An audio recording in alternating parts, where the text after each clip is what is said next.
Magandang Biyernes po sa inyong lahat. It's a beautiful Friday. Holiday ngayon dahil po ang ating mga kapatid po na Muslim po ay nagdiriwa po ng Idil Fitir. Ayan. So sa ating mga kapatid po dyan sa Mindanao. Yung fan mo, yung fan club mo.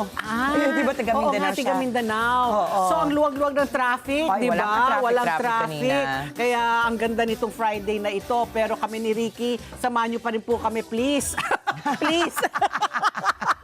Hanggang alas 10 dahil pa rin kami, marami pa rin tayong tatalakayin. At kanina sabi ko, ang bilis man tayo mag-on air na, ngumuya pa ako ng pandesal. Wala tuloy tayong dalawang lipstick ngayon. Oo, nakuha. Maraming salamat ulit kay Direk Jonald para you, sa aming Direk. malunggay na pandesal. Hindi pa ako maabot sa keso sa gitna. Hindi pa ako rin, isang kagat pa lang ako.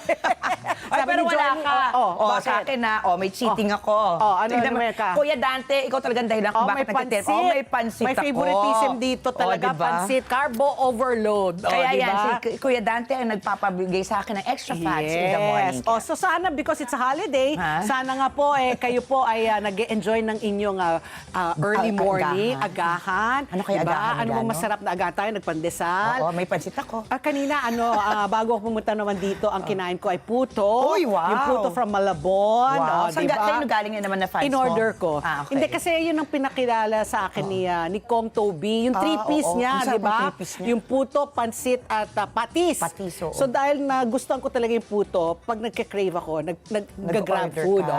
Pinapagrab. Meron pala yun? Yes, kaya naman yun. Kaya magandang umaga po. Sana po kayo po ay napakaganda na inyong umaga because today is International Day of Happiness! Happiness! Oh. Can you imagine? We're celebrating this day, a day of happiness, International Day. Kala ko, sabi ko, Bet baka fake news yan ha. Sabi ko, mamaya gumagawa ka ng sarili mong mga International Day. Sabi niyo, Miss Pat, hindi. Meron po talaga International Day of Happiness sa US website po ito. Sige na nga, ipagdiriwan na rin po natin ang International Day of Happiness 2026. At kasi nga, sa buong mundo, ngayon, March 20, 2026, isang ang paggugunita sa ating kasayahan. Kasayahan, kaligayahan. Uy, pero alam mo ba, may lumabas din na pag-aaral ang kung ano yung #1 na happiest place on earth. Saan? Finland. Bakit sila Finland, diba? happy? Akala ko Disneyland. Akala ko rin dati Disneyland. Akala ko rin Pilipinas, di ba? Oo nga. Ay, ayun yung pala lugar na kung saan pinaka-happy daw yung mga tao. Siguro wala silang stress, Baka. wala silang traffic, Wala silang flood control. scam, wala silang ex-president na napupunta sa dahig, wala siguro mga silang mga impeachment trial. yan. Di ba? Pero, maski na papaano tayo, mas masayahin pa rin tao. Pero today nga, because it is a global observance na para ipaalala nga daw sa ating lahat ang kaligayahan at well-being ay mahalagang layunin ng bawat tao. Dapat naman talaga. We should take care of our mental health. Kaya dapat happy-happy lang tayo. Diba? So, today is a recognition of that, the importance of our well-being. So, dapat ding isaalang Isaalang-alang. Talaga tama nga itong si Obet mang nagsulat nito, isaalang-alang sa mga polisiya at pag-unlad daw ng ating lipunan. Di ba, Ricky? What do you have to say about that? Well, meron din ako. Ano? Kung ikaw happiness, ako caring and sharing. Caring and sharing. Parang tayong Care Bears ngayon, ano? Oo nga. Di ba yun ang favorite ni Chris Aquino, Care Bears? Ay, talaga ba? Yeah, that's really her favorite, Care Bears. Tapos imbis na sabihin niya wala siyang pake, Care Bears. Ganun. Ako naman, nung bata ako, grade 3 yata ako, nagko-collect ako ng mga Care Bears na sticker album. Tama ba yun? Matanda na ako nung nauso si Care Bears. Parang hindi ko na naabutan masyado. But I know, of course, Sino Care sa'yo si Bears. Casper? Sino si Casper? The Friendly Ghost? Ano yung tema nga ng International Day of Happiness? Tema ngayon 2026 po, caring and sharing. Okay. Dahil binibigyan din ito, ang tunay na kaligayahan ay nagmumula sa pagmamalasakit sa kapwa, pagbabahagi ng kabutihan, pagkakaroon ng koneksyon sa komunidad. Compassion. Yes, tampok po ngayong taon ang World Happiness Report 2026 na tumatalakay sa epekto ng digital life and social media sa kaligayahan ng tao. Kaya nga, marami po talaga tayo na apektuhan dyan sa digital, na yan, di ba, yung mga social media. So, bakit nga daw ito mahalaga? Mahalaga po ito dapat kasi po kinikilala po ng buong mundo na ang kaligayahan ay hindi lang personal, kundi bahagi ito ng sustainable development at kalidad po ng buhay. Siyempre, pag ikaw ay happy, it will translate in your work, di ba? So, quality of life yun. Positive ka, imbis na negative. So, siyempre, ayan, yung trabaho mo, ganun din, yung mga kasamahan mo, di ba, yung mga nakapaligid sa'yo, o edi, mai-imbibe nila ang yung positivity and happiness. So, ang malilit na bagay po tulad ng kabutihan at koneksyon ay malaking epekto nga sa ating well-being. Simpleng paraan para makiisa, gumawa po ng mabuti sa kapwa, magpasalamat sa maliliit na bagay, makipag-bonding sa pamilya at kaibigan, at magbahagi ng positivity online. Not only today, dapat every every day. Kaya alam mo ba, yung mga ang daming mga pa-eme-eme, alam mo eme-eme? Emote-emote? Emote-emote sa mga Instagram, mga Facebook, puro negatrons. Dapat positivity tayo, spread love and happiness every day. Every day. Dapat ngayon, pagising nga natin, meron tayo, dati meron akong morning affirmation na. Ngayon, hindi na morning affirmation kasi lagi na lang tayo nagtatawanan. Dapat yun na nga, you start your day and end your day with a grateful heart. Always, diba? Always, yan. di ba? Oo. With affirmation nga. Di ba? Gumiti ka lang sa salamin tuwing umaga. Di ba? Pangiti mo, magpasalamat ka, buo pa rin ang ngipin mo, hindi ka bungal. Pero, Papi, may nagtanong, how will you face the problem if the problem is your face?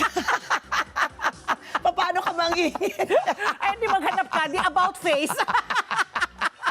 Mag-about face ka na lang, yung click mo na lang. At least kami ni Patpi, GGSS. Di ba? Gandang, ay, mas ikaw yon. Hindi naman masyado. Alam niyo, pag si Ricky, dapat nakatutok yung camera sa'yo, Bakit? Kasi pag nakatutok sa akin, ako, ayan na, lalabas na niya yung salamin niya, yung lipstick niya, yung comb niya. Kasi, si Lolit kasi parang ngayon, buhaghag yung buhok ko. Di ba? Buhaghag daw yan. Di ba? Ako, wala naman ako Tapos nakikita. si Kuya Dante, bigay na bigay sa akin ng pagkain at inumin, so wala akong lipstick. Pinapagalitan ako ni Joyme. Ricky, wala kang lipstick, magulo buhok ko. So ako naman, gano'n na gano'n. Mabuti pa sa'yo, hindi ka pinagsasabihan. Kasi ako, hindi naman ako malikot parang ikaw. At saka sa akin, what you see is what you get. Ay, ako din naman eh. Ngayon hindi ko gagalawin na. Joyme, wag mo ako papagalitan sige, walang ngayon. galawan na. Walang galawan. Di ba? Okay, because today is March 20, it's International Day of Happiness and it's a holiday. Ito po ang ating unang pang-swabe. Ayan, swabeng pabungad ngayong umaga, ngayong holiday. Magandang balita po para sa ating mga mananakay. Nako, good news po mga mananakay. Kasi simula po sa Lunes, March 23, magpapatupad na po ang Department of Transportation ng ito, not 10, not 20, but 50% discount po sa pamasahe po sa Metro Rail Transit Line 3, yung MRT3, at ang Light Rail Transit Line 2. So MRT3 at LRT2 pa lamang sa Lunes. Alinsunod dito sa direktiba po ng ating Pangulo ni PBBM bilang tugon nga sa patuloy na pagtaas po ng presyo ng langis upang po matalungan ang ating mga commuter na makatipid po sa kanilang pamasahe at upang maibsan ang epekto po ng pandaigdigang sitwasyon dulot nga po dyan ng tensyon sa gitnang silangan. Paliwanag po ng DOTR, mas makakatipid po ang mga pasahero sa paggamit po ng tren. Siyempre po, may subsidiya po yan sa mga in-encourage yung ating mga nagsasakay sa mga private cars, mag-public transport na lang, di ba? Gumamit na lang ng public transportation para mabawasan po yung mga sasakyan sa lansangan. So, mananatili rin po ang 50% discount, siyempre, para sa ating mga senior citizens, persons with disabilities, at mga estudyante gamit ang kanilang white beep cards. Habang automatic naman daw makukuha po ng mga regular passengers ang diskwento gamit po ang kanilang blue beep cards o kahit sa pagbili po ng mga single journey tickets. So ayun, so pag bumili ka, kunyari 100 pesos yan, automatic na daw yung 50%. So I guess kunyari 100, dalawang sakay lang yan, magiging 4 kasi nga 50% off yung load mo. Samantala, nakipag-ugnayan na rin po ang DOTR sa pamunuan po ng LRT1 upang maisama ito sa kaparehong fare discount program. So ulitin ko po, starting Monday, MRT3 at LRT2 pa lamang. Kinakausap pang LRT1. So hindi pa sila kasama sa Lunes para lang hindi magkaroon po ng confusion. Alam mo ba, may nakausap ko akong Grab driver kagabi. Sabi ko, Kuya, kailan ba ang rush hour? ano daw, usually daw hanggang alas 8, pero wala na daw masyadong bumabiyahe. Siya confirmed na niya, ha? Oo, na talaga dapat. Sabi ko, bakit? Kung rin, wala akong alam, ano? Oo. So, yan, paano, ma'am? Napakataas na ng presyo ng gasolina. Yes, correct. Wala naman daw dagdag sa kanilang, Oo, wala pa, fares. di ba? Kaya yun ang sinasabi nga natin, ang hirap balansehin minsan ang pangangailangan ng mga operator at driver, tsaka oo. mga manakay. Paano yan? Oo. Kung di sila sa pagbigyan, edi wala na tayong masasakyan. Ay, well, Ay, hindi nako. naka- ano pa? Ito naman, para good vibes naman tayo Okay, ulit. sige, go. Ito, naipanalo po ni Pinay Chinese Ace, Alex Ayala, ang kanyang unang laban sa 2026 Miami Open kontra kay Laura Sigmund. Nakuha po ni Sigmund ang unang set sa score na 7-6. Kaagad naman nakabawi si Ayala at ipinanalo ang second and third set sa parehong natapos sa score na 6-3. Sunod na makakalaban ni Ayala sa round of 32 ang mananalo sa laban sa pagitan ni Magda Linet at Iya Swiatek. Inaabangan ng marami ang posibleng rematch ni Ayala at Swiatek kung saan nasa 1-1 MMA o 1-1 na ang kanilang head-to-head match-up. Ang galing Congratulations, talaga Alex. nito ni Alex. Okay, congratulations. Keep shining. Ayan, keep winning. Okay, ito naman, Ricky, ang ating super patok sa net. Nako, ikaw mahilig ka dito sa mga nagva-viral, di ba? Yan, So, oo. ito, mahaba rin ang buhok mo, may koneksyon. Natin po ang ating mga netizens sa isang kwento po ng isang street vendor o among street vendor na nagpatunay po na walang maliit po na hanap buhay kung may malaki kang pangarap. Siya po ay walang iba kundi si Jeronimo Tolibas o mas kilala bilang si Tatay Ronnie. O tingnan mo, ang cute-cute o.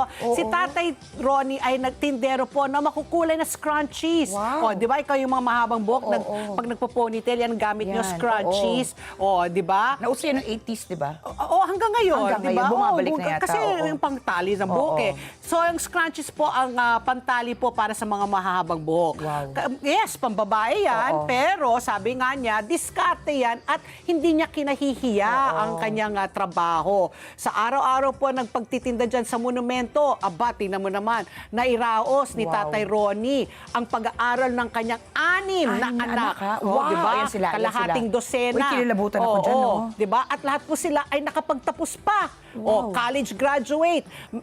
May anak daw siyang isang guro. O, may isang anak siyang negosyante. May mga professional oo. sa iba't ibang mga larangan. So sabi nga niya, ang pinakamasarap sa kanyang pakiramdam ay yung makita niyang nakasuot po ng toga. Akala ko ng scrunchies. Nakasuot po ng toga ang kanyang mga anak. Ayan, sa malalaking venue, syempre, ayan, nag-graduate po sila yung kanilang award sa graduation ceremony, ginawa sa Araneta at sa SM Mall of Asia. Dahil siya raw ay hindi nakapagtapos ng pag-aaral. Normally, di ba ganyan?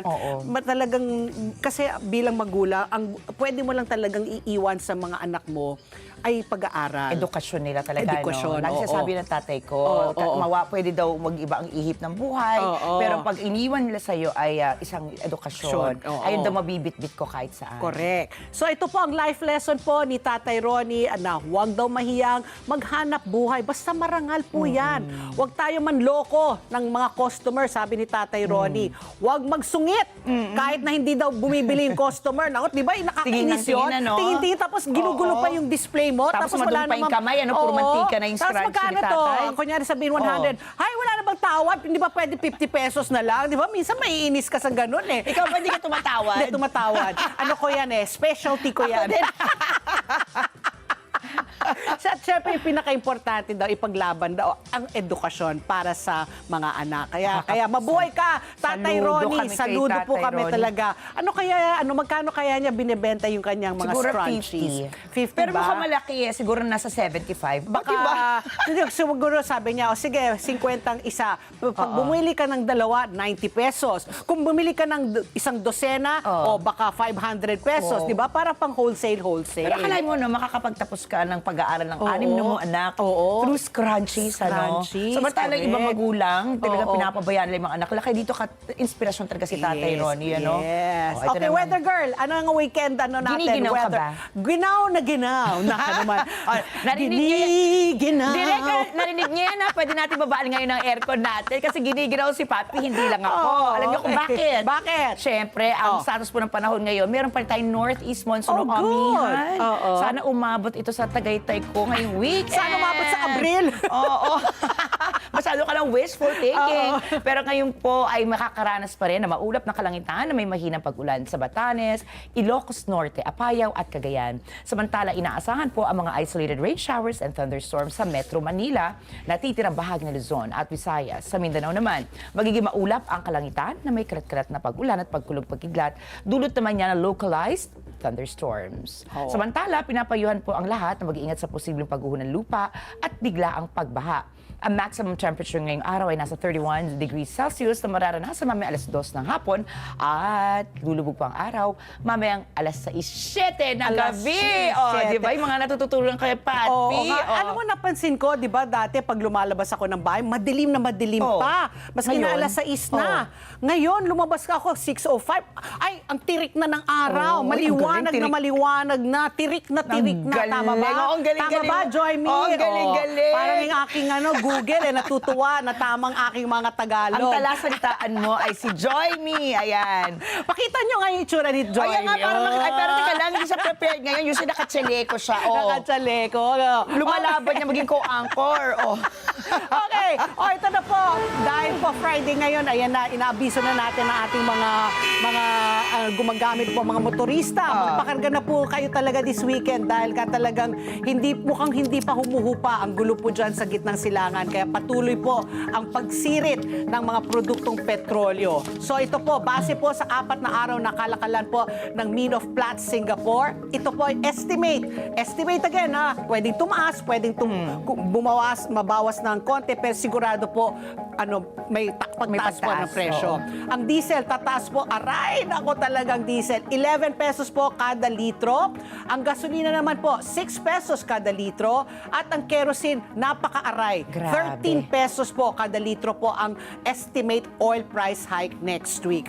Hindi pa kasama rito po ang trading ngayong araw at ang risk premium na dinadagdag pa ng mga oil company. So like we said nga, baka tumaas pa yan. So this is just an estimate. So kung may budget po kayo, magpakarga na po kayo this weekend. Kasi Tuesday, automatic. Talagang tataas siya, Patty, dahil For sure. kahapon, binomba na naman ng Iran, ang Qatar. Correct, Oo. di ba? Kaya galit na naman si Donald Trump. Sabi Oo. niya, kung tatamaan niyo ulit ang Qatar, Oo. yung Iran, yung mga oil fields nila, tatamaan daw niya talaga. Feeling ko magtatamaan na yan. Magtatamaan na Oo. talaga. Ay, nako, magkaalaman na kung sino ba talagang mananalo para tapos na. Alam mo, I don't know if that's a correct frame. Alam mo, di ba? Hindi ko nga alam kung tama yung pinapanalangin ko. Parang tapusin na yan para magkaalaman na. Huwag naman sana. Kasi ayaw nilang mag-usap-usap eh. Sige na nga, tapusin na natin Wait, to. pero imagine kahit si Vladimir Putin ng Russia, nakikiusap na, naitigil na. And to think, siya yung pinaka-supposedly nagbe-benefit dito. Kampe, di ba? Pati China eh, di ba? Uy, tapos alam mo ba, yung Strait of Hormuz, sinabihan na ng Iran na pwede daw dumaan. Naku, noon pa nila sinasabi, pero Basta, feeling ko press release. hindi na dollars, hindi sila tatanggap ng dollars na bayad. Anong gusto yung nila? Chinese yuan na. Ah. Di ba? Talaga nakita mo yung kampihan no? Okay, ito na po ang ating Super Panalo News. Pinalawak po ng Department of Education at PhilHealth ang Yaman ng Kalusugan Program Caravan dahil dinala na rin po nito sa mga paaralan para maghandog po ng libreng health services direkta daw sa mga mag-aaral. Ano nga ba po ang meron sa Yakap Caravan? Ayan, ito po sa ilalim ng programa, meron libreng medical check-up sa mga estudyante. May mga lab test at libreng salamin, eyeglasses, hindi Wow. mirror. Oo. Eyeglasses para sa may mga problema sa paningin at syempre may libreng gamot din. Ang goal nito po ay masiguro na healthy ang ating mga estudyante para matiyak po na maging maayos ang performance nila sa eskwelahan. Kamakailan lang po nagkaroon ng isang caravan dyan po sa Bogos City, Cebu at umabot po sa 200 beneficiaries po ang nabigyan ng serbisyo. Pinangunahan yan syempre ng ating Pangulo ni President Bongbong Marcos at ni Secretary Sonny Angara ng Department of Education. At hindi lang ito, one-time thing, makakarating pa rin po itong programa sa San Jose del Monte, Bulacan at sa Quezon City. At ang next stop naman po ay sa Bataan, sa Mariveles National High School. Kabkaken Annex. Ayan po. Ayun. Kabkaken? Kabkaben. Ha? Kabkaben, Annex. Kabkaben. Ayan. Ako talaga. Alasasin. Alasasin. Okay, basta doon po sa Bataan po. So yan po ang ating magandang balita. Oh, Miss Ricky Girl. Oh, ito Patpi first time to sa Pilipinas. Really? Dahil may smart bakit hindi mo sinabi? Gusto ko yung sinasabi mo. Ano? Alam mo ba, Patpi?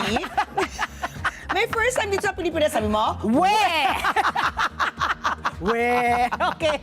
Ito may smart recycling machine na tayo sa mall. Oh, really? Inilunsad yan ng SM Super Malls. Kasama po ang Sparklo, ang mga reverse vending machines. Ano nga ba to? Sparklo, Diba? oo. Isang high-tech way po yan para mag-recycle ng plastic bottles at cans habang nagmamall ka. Diba? Aba. Halimbawa, bumili ka ng sa tindahan, tapos hindi mo alam kung saan mo itatapon. Oo. O di dyan mo na itapon dahil gumagana po ito. Super easy lang. Ihulog ang empty plastic bottle, automatic na isasort yan ng machine.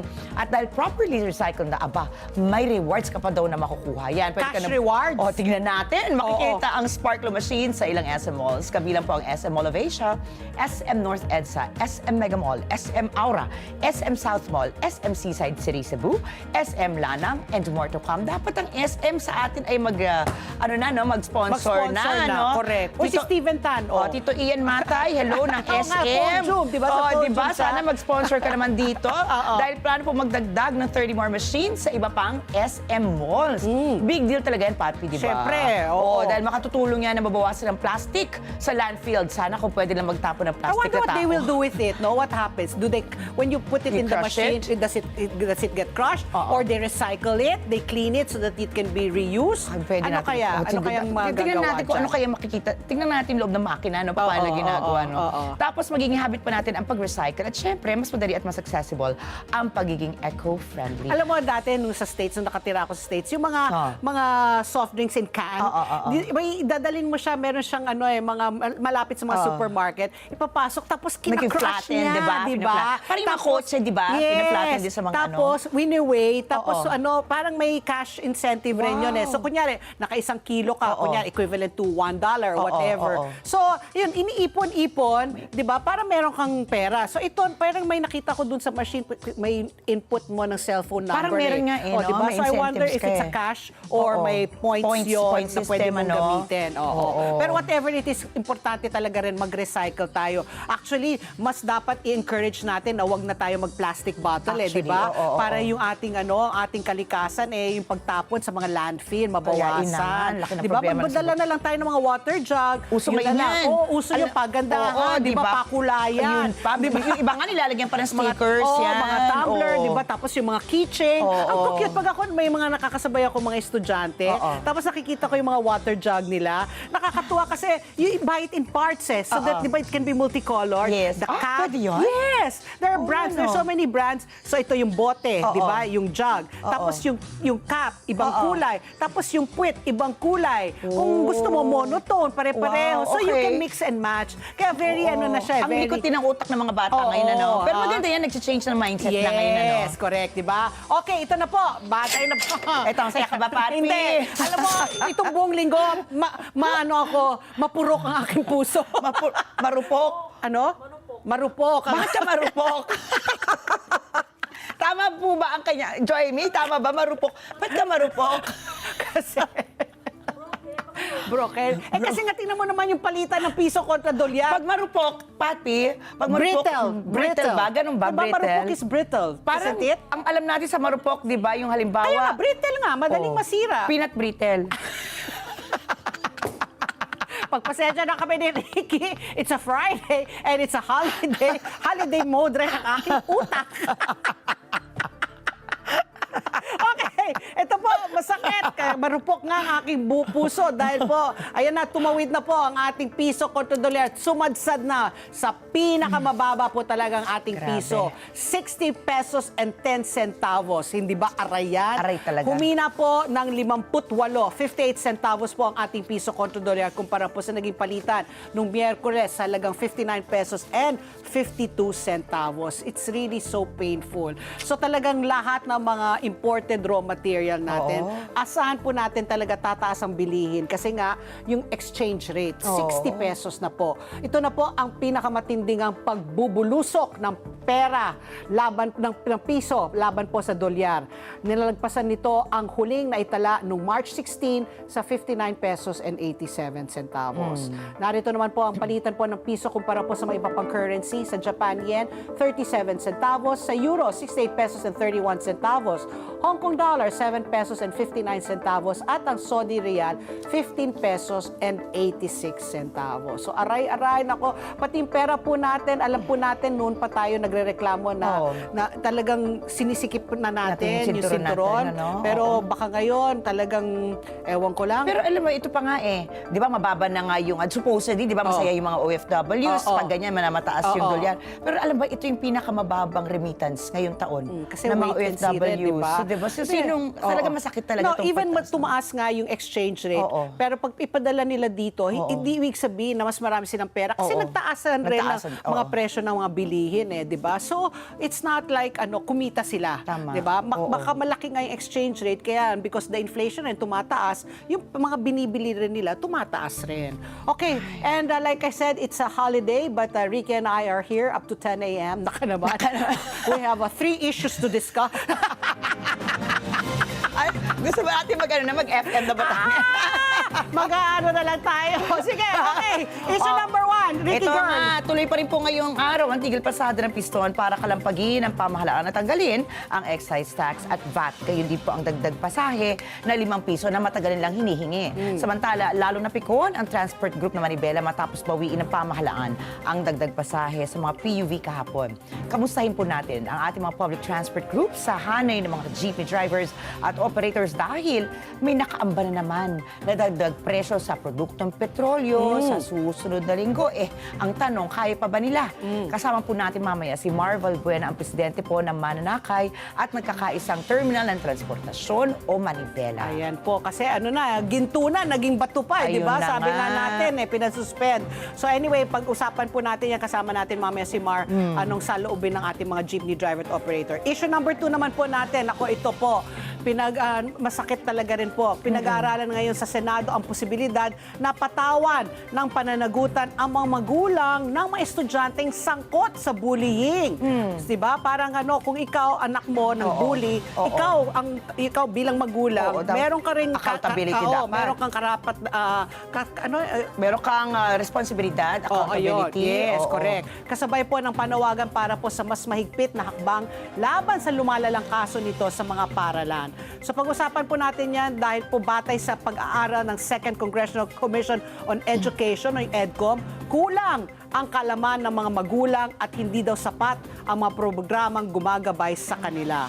So alamin po natin ang panukalang solusyon ng EDCOM 2 hinggil dito at makakausap po natin ang ating suki at pupunta mismo siya dito sa ating studio. Walang iba, my congressman from Pasig City, Congressman Roman Romulo, at saka siya po ay representative at chairman ng House Basic Education Committee ng EDCOM 2. Ako, I'm not surprised, I am alarmed. Hindi na nakakagulat parang nagiging norm na, pero nakaka-alarma na parang talagang very bold na itong mga estudyante. Di ba? Ang lakas-lakas.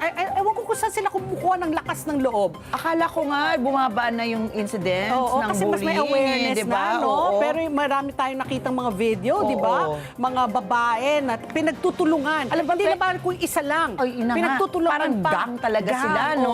Akala ko nga, baka pwede rin epekto rin yan ng mga napapadula sa TV. Violence. Hindi naman yata natin talaga kultura sa Pilipinas sa mambully dati. Correct, I don't know. Diba? Ngayon lang talaga. Kami dati sa eskwela, yung mga binubuli namin. Ikaw yung bully? Ako yung bully. Nadulas! Guilty! Pero yung mga binubuli ko, verbal lang. Yung bully ko, yung pagtukso, yung parang, bagong shoes, Di ba yung parang ganyan? Tatapak-tapakan diba? ko yan, nakasuputi. Di ba? Yung nga, kalbo, pendong, di ba? Pero hindi ako nananapa. Grabe Hindi naman talaga. ako nagiging physical. Di ba? So, anyway, I don't know. It's really very alarming. So later, hopefully, Congressman Roman Romulo can shed light on this and give us why it's rampant already. Magugulat ka, Patpi, kahit sa mga private schools, talagang mga very religious sila, ha? Meron ako dyan nakilala. Meron yung mga bata, may dalang mga gunting na malalaki. Talagang nila, pinananakit nila. Nako. Kaya ang dami tuloy, alam mo nga parang si Eman Atienza dati, Oo, di ba? yeah, Yun yeah, ang nangyari. yeah. Kaya talagang nakaka-alarma. Kaya, ayan, mamaya po kasama natin si Kong Roman Romulo. Oo. Ayan. Issue number 3, girl. Samantala po, ang kontrobersya tungkol sa lifetime free fuel na ipinangako kay Heidelin Diaz ay nagpapakita ng mahalagang prinsipyo sa batas ng donasyon sa Pilipinas. Nagiging obligado ang donasyon kapag ito ay tinanggap at nalaman ng nagbigay at hindi basta-basta pwedeng bawiin maliban kung may malinaw na kondisyon na nilabag. Sa kasong ito, ang issue ay kung may umiiral bang brand alignment na kondisyon noong inalok at tinanggap ang donasyon. Kaya naman pag-usapan po at alamin natin ang bawat anggulo ng usaping ito ng mga kampyonato nating atleta.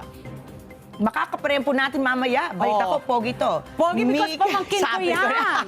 Nako, talaga Diba? pamangkin Balita ko ko, yan. balita ko, Patpi Pogi to. Oo. Kasama po natin si Mickey Ingles, ang Editor-in-Chief of Batas Sportiva. Oo, i-flex ko lang Oo. Mickey is the son of my first cousin of Doga. He's an attorney and his specialty is sports law. He's a sports lawyer. Wow, may ganun pala, no? Yes, that's his Oo. specialty nga. Oo. At hindi lang yan. Ay pagmamalaki ko, he was the bar top notcher when he Wow! graduated. He was Sayang, number hindi 1. siya nag-live And ngayon. dapat nga magla-live siya. Oo. Tita Pat, I really want to go there live. Oo. Kaya lang yung anak niya may sakit. So Oo. ayaw niya baka maging Makahawa carrier. siya. Oo, makahawa. So, get well soon sa kanyang Oo, anak. so yung basehan natin, Oo. ang nito, because nga 'di ba nagkainit ng na naglabas si Noel Ferrer, Oo. the manager of Heidelin Heidelin, Diaz, oo. na sabi nila, ay, ang swerte man ni Heidelin Diaz, may lifetime free Oo. fuel siya. Sana Tapos all sumagot, daw, 'di ba? oo, Oo. sumagot si Noel, sabi niya, hindi, 2 years lang. Oo. So parang na-offend syempre ang Yung- Phoenix Petroleum tama. kasi Oo. sila, sabi ng Phoenix, hindi may offer pa rin, pero si Heidelin, because she accepted She another signed contract, yes. with another, So syempre, they have to terminate, Yes, of conflict course, yun. oo. So we will ask Attorney Mickey kung ano ba yung, saan ba nagkaroon ng may failure of communication? Wala rin ba silang group chat? Wala rin ba? Baka naman wala silang kontrata. Wala bang kontrata? Oo. Tapos other, kasi ngayon, di ba, yung ating mga atleta talagang nagiging napakagaling. Like Alex Ayala, I'm sure maraming endorsements yan. Oo. Manny Pacquiao, di ba, nagkaroon na siya ng problema sa taxation kasi nanalo siya sa Amerika, Oo. pero kailangan niya magbayad ng buwis doon at Oo. saka dito din. So Grabe. double taxation. Oo, So yung oo. mga ganyan, mga interesting for a change, mag-usapin Sige, tayo. sports naman tayo. Para Fitness Friday tayo Fitness ngayon. Friday, Yes, kasi di ba? we're very fit. Oo. Ano yung 3F mo? Ano yung 3Fs mo sa Friday? Ano ba yung Food, fashion, and tsaka physical. Food, fashion, and physical. Food, fashion, and fitness. Oh, ayan. Okay. Makikita niyo po kami next Friday naman. Let's- My Piatos. For me, iba ka talaga. Deliciously cheesy, deliciously light. Yung crunch, yung flavor, I can't get enough. My one and only Piatos. Gusto mo? Ako naman, naalala ko nung 80s, nag-aerobics ako. Oo. Kasi yung mami ko may beta tape dati, si Jane Fonda. Oh, pero yung Let's Get Oo. Physical, si Olivia Newton dyan. Okay, bago sige. kaya tayo mag-commercial break at kung saan na naman pumunta itong usapin namin ni Ricky Girl, iminungkahi po ng ilang senador na maaring patawan nga ng parusa, tulad po ng community service, ang mga magulang po ng mga batang bully bilang bahagi po ng mas mahigpit na hakbang laban sa bullying. Kaya po ang aming question of the day, sang-ayon ba kayo na dapat maparusahan din ang mga magulang ng mga batang bully at bakit? I wonder nga rin Ikaw? kung alam ng mga magulang Oo. na bullying kanilang mga anak. At saka alam ba, ang hirap dyan, yung ibang magulang medyo bulag pagdating sa kanilang anak. Ano? Oo. Halimbawa, sabihan mo, ay, hindi kayang gawin yan ng Oo, anak ko. correct. Diba? Or Oo. worse, kaya nagiging bully mga anak Nakikita kasi nila. pag uwi nila, they're Iyon. victims themselves. Yes, yes. Yung tatay nila o Oo. nanay nila, physical sa kanila, walang tamang ginawa. Oo. Grabe naman, pak! Di ba? Or pak! Di ba? O, di pagbalik nila, pagdating nila sa binabali-bali school, ba ganun? oo, di pak! Doon Pak eh. ka So, rin. ano sabi nila? Bawian. Hurt people hurt. Hurt See, people kaya hurt nga, others. oo. Ayan. So, yung mga malalim nasasaktan. nga yan eh, di ba? May Oo. puot talaga yan eh, kaya Oo. ka nagiging bully. Ikaw, ang tingin mo, sa palagay mo ba dapat maparusahan yung magulang? I think so. Oo. Nasa pagpapalaki rin yan eh. Kasi if they are surrounded by people who love them, they feel the love, I Tama. don't think it will translate to violence. Oo, oo, Unless may mental na diferensya na talaga yung tama, bata, tama. di ba? Oo, kaya Oo. dapat naman talaga, di ba? Oo. Tsaka para aware din yung mga magulang kung ano Correct. ginagawa ng mga anak nila sa Correct. eskwelahan. Oo. Kaya mga anak ko, nako, huwag kayong bully ha. Kung hindi, pak at pak kayo. Eh, paano yan yung nanay nila bully? Hindi ako bully. Buti na lang yung mga anak ko, Verba. never. Sige, mag-comment lamang po kayo sa aming Facebook account at hanapin lang po ang Net25 News and Information at makibahagi sa aming talakayan online. At magbabalik pa po ang ASPN. Ano sa palagay nyo? Sigaw ng Pinoy Nation.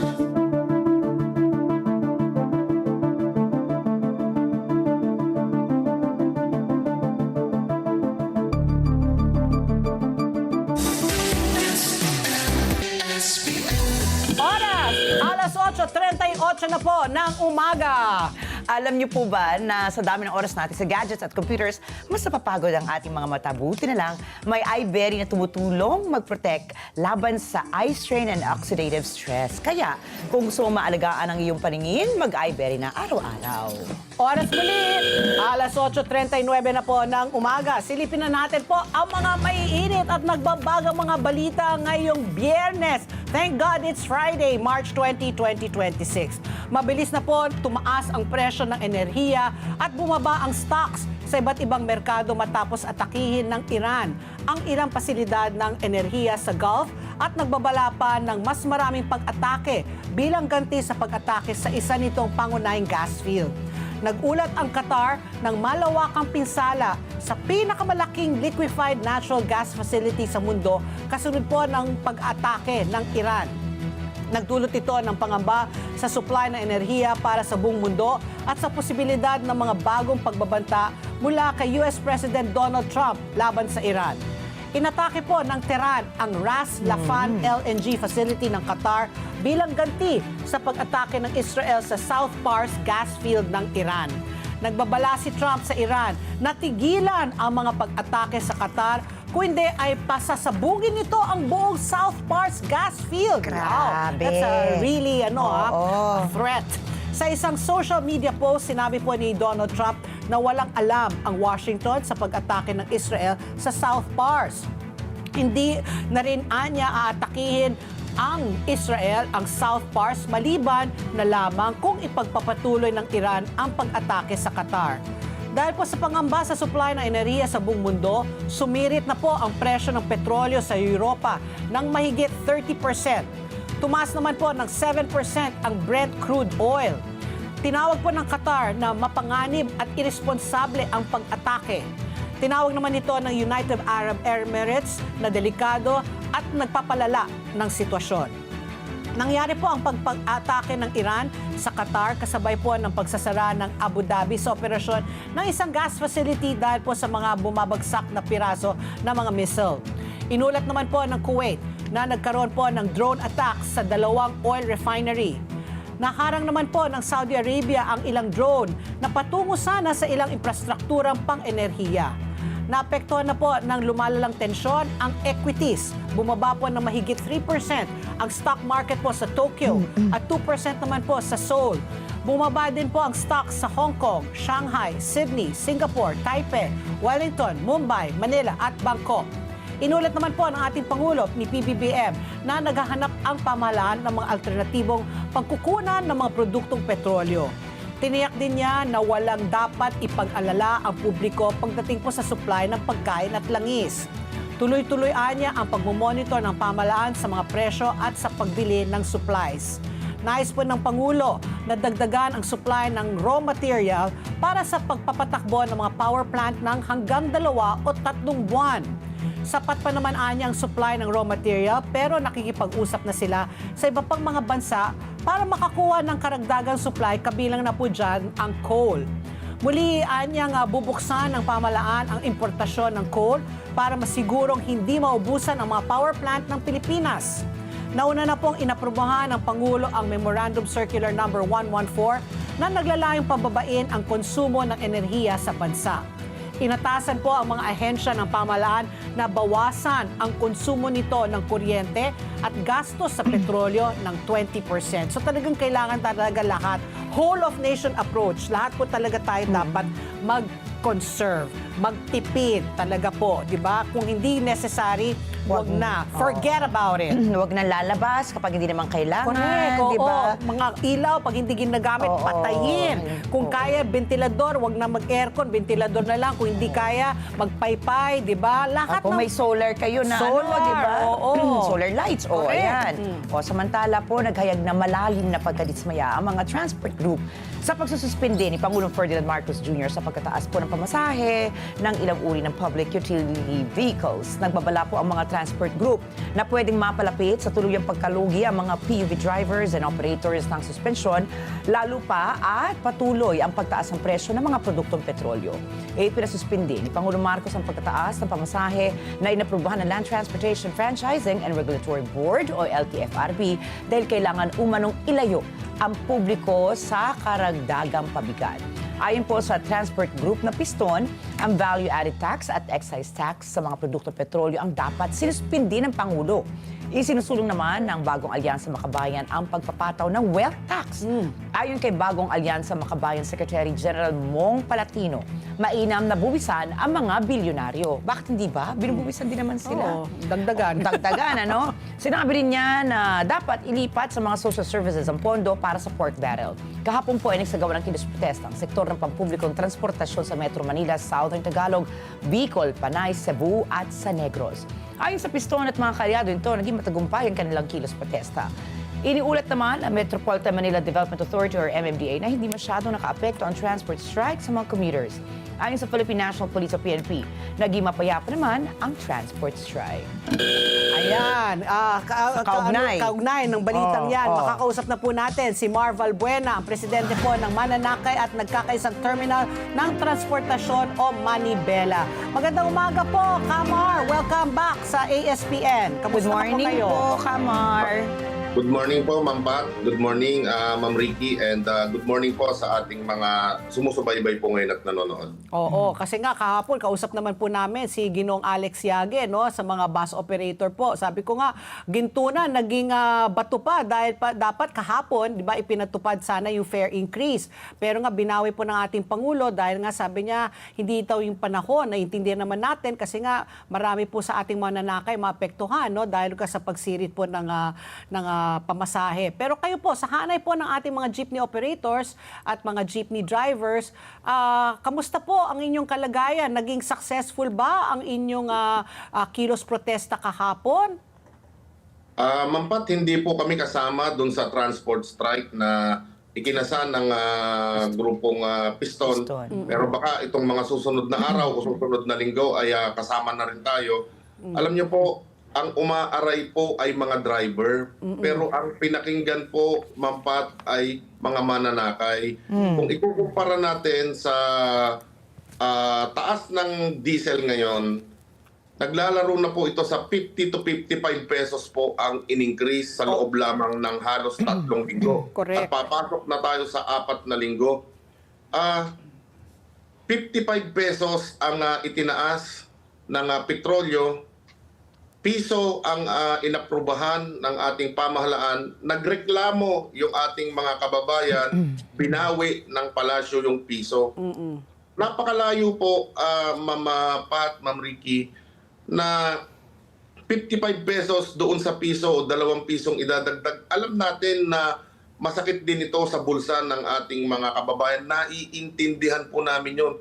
Ngayon po, sino naman ang iintindi sa kawawang tsuper na wala ding maiuwi sa kanyang pamilya? Ano po ba ang gusto natin? Libre na lamang po ba ang pagsakay? At ang mga driver po ay wala ding maiuwi? Sa loob po ng ilang araw, Mama Pat, bibigyan ko po kayo ng konting pagsusuma na doon sa 72 kilometers to 75 kilometers na binibiyahe namin round trip na kumukonsumo kami ng 1,400 pesos worth ng diesel, ang kinikita namin po ay 120 to 140 pesos ang natitira. So paano pa po kami maghahati ng driver kung ako yung operator? Correct, oo. So, Sana po naiintindihan nila ito, Ma'am Pat, Ma'am Ricky, na ayaw namin pahirapan ng taong bayan. Kaya nga ho kami nagsiservisyo para hindi po sila maglakad ng malayo at hindi po mainitan, hindi din mabasa ng ulan. Pero sino po ang iintindi sa amin ngayon? oo nga. Naintindihan namin kayo, syempre, no, Kamar, at yun na nga, no, sabi nyo nga, sinong iintindi intindi sa inyo kasi binigyan pansin po ng ating Pangulo yung mga mananakay. Ang sagot ng palasyo, if I'm not mistaken, may subsidiya po ng 5,000 para sa mga traditional jeepney, tapos I think 6,000 or 10,000 yata no, sa mga e-jeep. Ito ba ay sapat? Kailan nyo po makukuha ito? Ano po ang kung ayaw talaga bigyan po kayo ng taas pamasahe, ano pang tulong ang kailangan o hihingin ninyo aside dito po sa ayuda? Ma'am Pat, hanggang ngayon, papasok na sa ika-4 na linggo yung pagdurusa ng lahat ng pampublikong transportasyon. Hindi lamang po sa jeepney, UB Express, TNBS, lahat po taxi, ang mga buses, talaga pong nahihirapan. Pero wala pa kaming naaamoy na kahit 5 duling na ayuda. No? Ang Wala inuna pa. po yung mga tricycle, tricycle na opo. kumukonsumo po ng mas kokonti na Gas. portion ng gasolina. Pero hindi ko naman po sinasabing wag silang bigyan. Ang sinasabi ko lamang po, sana binigyan naman po sana ng pagkakataon na sabay na pong binigyan ang driver ng 4 na gulong at 2 gulong para nang sa ganun po ay napapakinabangan na rin po ngayon. Correct. Nasaan po yung sense of urgency? Dahil po ba kami ang kumukonsumo ng mas malaki, pinababayaan kami at pinababayaan ho kaming magdusa, maghirap. Samantalang itong mga ibang oil companies na nagsasamantala ay patuloy po na kumikita at tumitiba dito, pumapaldo dito sa kanilang negosyo. Okay. Ako naman po talagang Kamar, nung bago pa man magkaroon ng mga pagtaas yung mga usapan po sa pagtaas po ng pamasahe, naisip ko na rin po na talagang dahil dito, posible po na marami rin pong tumigil na mga tsuper at operator sa kanilang operasyon na magkakaroon din po ng domino effect sa ating mga mananakay, no? Sa inyo pong pagtaya po ba, meron na po kayong mga kasamahan na hindi na talaga kinaya na mamasahe po araw-araw dahil po sa taas ng gasolina? Kasi ano po ba yung break-even kumbaga ninyo? Halimbawa, tumaas po yung presyo ng diesel po natin versus ikumpara po natin sa boundary na or kita po ng isang driver sa araw-araw po, no? So ano po yung pwedeng break-even ninyo para hindi po kayo talaga tumigil po sa inyong Papasada. operate po at pagpapasada? Hindi pa po sumisiklab ang gyera sa gitnang silangan. Umaaray na kami sa taas presyo ng produktong petrolyo, Ma'am Ricky. Oo. What more ngayon na 100% o more pa yung itinaas ng petrolyo na dating nasa 55 to 58 pesos, 112 to 150 pesos na ngayon. Correct. So, yung kalahati po ng kinikita namin o mahigit pa ay napupunta lamang po sa pagkarga namin ng krudo. Sabi ko nga po, kung dati nagpupultang kami ng 1,400 pesos to 1,500 pesos, ngayon po 3,000 na po. 3,000. Din ang kinakarga namin. So yung 1,500 o 1,400 na nawawalang kita na paghahatian ng driver at operator at pang-maintenance ng aming sasakyan, yun po yung wala. Oo. Correct, oo. Ano po, meron na po ba kayong balita? Kasi ito po, nakausap naman po natin yung mga kinatawan po ng TNVS. Nasa 30% na po daw sa kanilang mga kasamahan ang tumigil na po mamasada.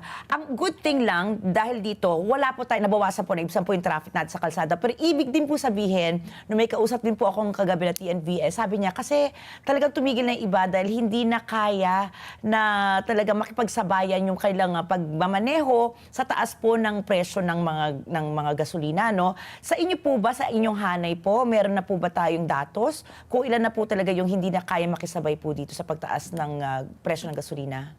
Totoo po yan, Ma'am Ricky.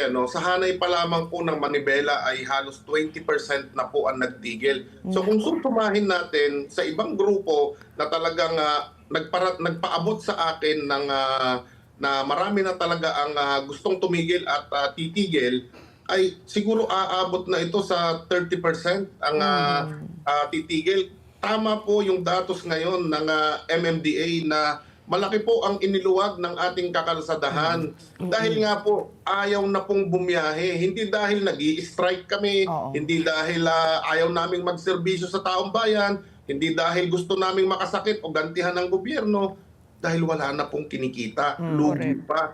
Kesa masiraan kami, tapos wala naman kaming kukuhanan ng pampagawa, edi igarahin na lamang po yung aming mga sasakyan. Oo. So ito Kamar, gusto kong malaman yung storya sa likod no ng naging urong sulong no.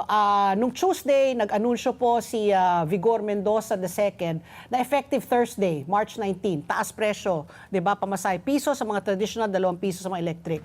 Tapos nung Wednesday naglabas ang pangulo ng announcement, hindi status quo tayo, 'di ba? Hindi natin pwedeng itaas ang presyo dahil marami sa mga mananakay maapektuhan and so that. Kayo ba ay kinonsulta ni LTFRB Chair Vigor na okay na magtataas? Hindi ba siya, kasi noon pa namin gustong makausap ang LTFRB, hindi kami binibigyan ng panahon eh. So gusto ko malaman po sa inyo, nung nag-anunsyo po ang LTFRB na tataas ng pamasahe, nandun po kayo, alam niyo po na magtataas pamasahe. Nagkaroon ba ng konsultasyon? Kasi no isang araw kausap po namin si Elvira Medina, hindi daw sila kinausap, sa Lunes pa daw, after the fact, na magtataas presyo ng pamasahe. Ano yung naging yan? Kasi kung hindi ako feeling ko lang kung hindi naglaban bawi, siguro hanggang ngayon nag-uusap pa eh. Pero mas maging sakit kasi umasa kayo natataas biglang binawi. So gusto kong malaman, bakit nagkaganon? Opo, Ma'am Pat, hindi naman tayo naimbitahan o naisama doon sa mga konsultasyon. Pinili lamang nila kung sino yung mga kasama dito. At tama po yung sinasabi ninyo. Bago ilabas itong fare increase na to, hindi namin alam kung sino yung mga kasama dyan. Parang mga malalaking bus company lamang po ang kasama dito sa mga konsultasyon. Siguro, sila yung malakas dito sa LTFRB. Kami pong maliliit, hindi po kami kasama rito. At wala po kaming idea kung magkano po ang itataas o idadagdag dito sa fare increase po na ito. Wala po talaga at nag-announce sila na ito po kahit pambili ng candy ay kulang. 3 pirasong candy po ngayon. Ma'am Pat, Ma'am Ricky, 5 piso na. Wala na pong mabili yung piso. Correct. Wala na pong pisong candy ngayon. So in other words, kasi Kamar, gusto ko talagang itanungin yan. Kasi gusto kong ipaalam sa ating mga nanonood at na yung gobyerno natin, hindi rin sila nag-uusap. Yung kaliwat kanan, hindi na nag-uusap. Kaya kayo, umasa kayo, pero sabi nyo nga, hindi naman kayo kinausap. So saan nanggaling po? 'Di ba? Ang mga bus operator, sila lang pong kinausap ng LTFRB, wala pong representasyon mula po sa jeepney sector, whether kayo ang Piston, ang Altodap o ang Sinaka-Obet, hindi man kinausap. Would you know? Nung unang round po ng konsultasyon, nakakasama siguro. Pero yung petition po na yon, Ma'am Pat, ay petition pa bago magkaroon ng giyera. So yung basihan po nitong inilabas nila ay bago pa magkagiyera. Oo nga, oo. So 50%, 100% na po ang itinaas ngayon. Oo. Natural lang po na kami ay magreklamo at humiling pa ng dagdag dito sa ating pamasahe. Pero ganoon pa man, urong-sulong po Kaya sa solusyon Oo. ang ating gobyerno. Kaya po yung ganitong sistema, ganitong patakaran at pag-iisip ng gobyerno, kawawa po ang taong bayan. Tutulong tayo sa kaliwa, babawi tayo. Correct. Nag-uusap-usap Kaya nga po ba talaga kayo? Kaya kung ako tatanungin, kung ako po ay nasa hanay ninyo, sisisihin ko po talaga yung LTFRB kasi nga inanunsyo nila tapos yung pala hindi alam ng palasyo. Parang paasa sila Paasa, tuloy. 'di ba? Kaya pati si Senadora Amy Marcos, sabi nga niya, hindi ba kayo nag-uusap? Yung mga ganito kung kailan talagang vulnerable na yung sektor, mataas na talaga yung mga emosyon dahil nga nagtataasan ng bilihin. Tapos hindi mo makita kung kanino ka susunod. 'Di ba? It doesn't give it leaves a bad taste in the mouth, 'di ba? But anyway, sige Ricky, ikaw. Ito na nga po, Kamar, hindi na naman po ngayon nangyari ito. At ina-anticipate po natin na pwede po mangyari ito sa hinaharap. Sapat na po ba itong, halimbawa, lagi sila nangangako ng mga band-aid solution, subsidy. 'Di ba? Pag meron po tayong ganitong krisis po, bibigyan lang po kayo ng ayuda. Ano po yung masasuggest nyo? Dahil kilala ko po kayo ng personal, Kamar, Alam ko matagal nyo nang pinag-aaralan itong mga polisiya po ng ating gobyerno. Ano po yung pangmatagalan na pwede nating mai-rekomenda po sa ating gobyerno para anytime po, parang itong emergency powers na binigay kay PBBM. Halimbawa, kung umabot na ng $80 per barrel po yung langis, meron na siyang emergency powers, etc. Kung kayo po ang tatanungin, paano po natin maproprotektahan yung ating transport sector naman para hindi kayo masyadong vulnerable tuwing nagkakaroon po ng krisis sa langis? Ma'am Ricky, uunahin ko na po. Mag-4 na linggo na po yung krisis. Pero ni isang tulong po, wala pa po kaming nakukuha sa ating pamahalaan. Hindi pa kami nakatikim ng kahit anong ayuda, hindi po yung per increase na urong-sulong na para bang pinagdadamot sa atin. Wala din. Yung excise tax, value-added tax na hinihiling natin na sinicertify pa ng ating Pangulo as urgent. Nasaan yung sense of urgency? Mag-4 na linggo na. Mag-4 na linggo na tayong pinagsasamantalahan nitong mga oil companies. Gising na po kayo sa pagkakatulog ng mahimbing sa ating mga namumuno sa gobyerno. Tignan po natin yung kalagayan ng sektor, hindi lamang po ng sektor ng transportasyon. Sabi ko nga, nauna nang nagtaas yung mga pangunahing bilihin na dati kami ang sinisisi na magkakaroon ng domino effect. Pagka po nagkaroon ng taas pasahe, lahat po ng pangunahing bilihin at serbisyo ay magtataas. Pero bago pa man po dumating yung araw na tataasan yung pamasahe, nagtaas na po lahat. Kaya po sana wag isisi sa amin. Yung matagal na solusyon na pangmatagalan, matagal na po natin nung itong huling digmaan ng Russia at Ukraine ay matagal na nating sinasabi na magkaroon tayo ng mas malaking oil reserve para sa mga ganitong pagkakataon. Nasaan na po yan? Mali-maletang pera. Wala naman pong nangyari dito sa mga flood control na sinasabi nila. Kung ginawa po nila ito na isang malaking imbakan ng produktong petrolyo, baka po napapakinabangan natin ngayon. Sa haba po ng nilakbay nitong pagdurusa natin sa mga oil price hike na lagi na lamang pinag-uusapan, hanggang ngayon, paano kala? What do you think so? So Kamar, we will have to i-monitor na lang po natin. Naintindihan namin po talaga yung salubin nyo at hindi ko kayo nasisisi. Kung may dapat sisihin, alam na natin kung sino dapat sisihin. Sino? Si NTFRB. Kasi nga, ginto na, naging bato pa eh. Tapos hindi pa nagpapaunlak ng imbitasyon si si Vigor? Chairman Vigor Mendoza. Ayaw niya kaming kausapin. So sa susunod po, i-monitor po natin itong mga nangyayari po sa atin. Kaya talaga patuloy pa rin tayo manalangin na matigil na itong kaguluhan dyan sa gitnang silangan. Maraming salamat po, Marval Buena po.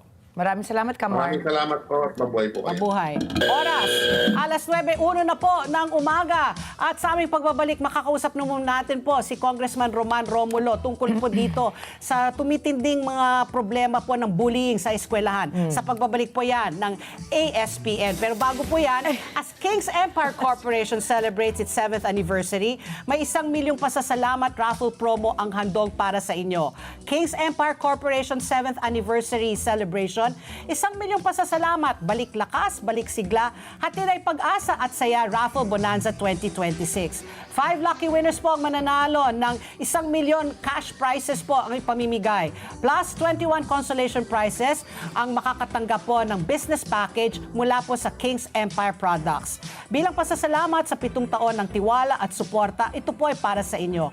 Kaya bumili na po ng Kings Herbal Plus, Empire Coffee at Scents by Savalgar. Promo runs from March 3 to November 30 at ang grand draw po ay sa December 8, 2026. Para po sa karagdagang katunungan, bisitahin lang po ang kanilang official Facebook page, ang REH Kings Empire Corporation o ang Kings Herbal Plus. Balik lakas, balik sigla, hatid ay pag-asa at saya. At ang oras muli, alas 9:02 na po ng umaga. Sa aming pagbabalik, makakusap na po natin si Congressman Roman Romulo. Ayan po, sa AS, Pagbabalik. balik natin. Pagbabalik ko ng ano sa palagay nyo? Nandiyan na kasi si Kong Roman natataranta. Information education. Oras, alas Alas 9:04 na po ng umaga. And this Women's Empowerment Month, arangkada ng ganda at negosyo para po sa lahat ng womenpreneurs na tuloy-tuloy sa hustle saan man makarating. Flash Express ang kapartner mo sa bawat padala. Get 23 pesos off on your first booking and start saving on your shipments today. Oras muli, alas 9:04 na po ng umaga at kasama na po natin dito po live sa studio si Congressman Roman Romulo, ang Lone District Representative po ng Pasig City at chair rin po siya ng House Basic Education Committee, EDCOM 2 co-chairperson. Magandang umaga po, Kong Roman.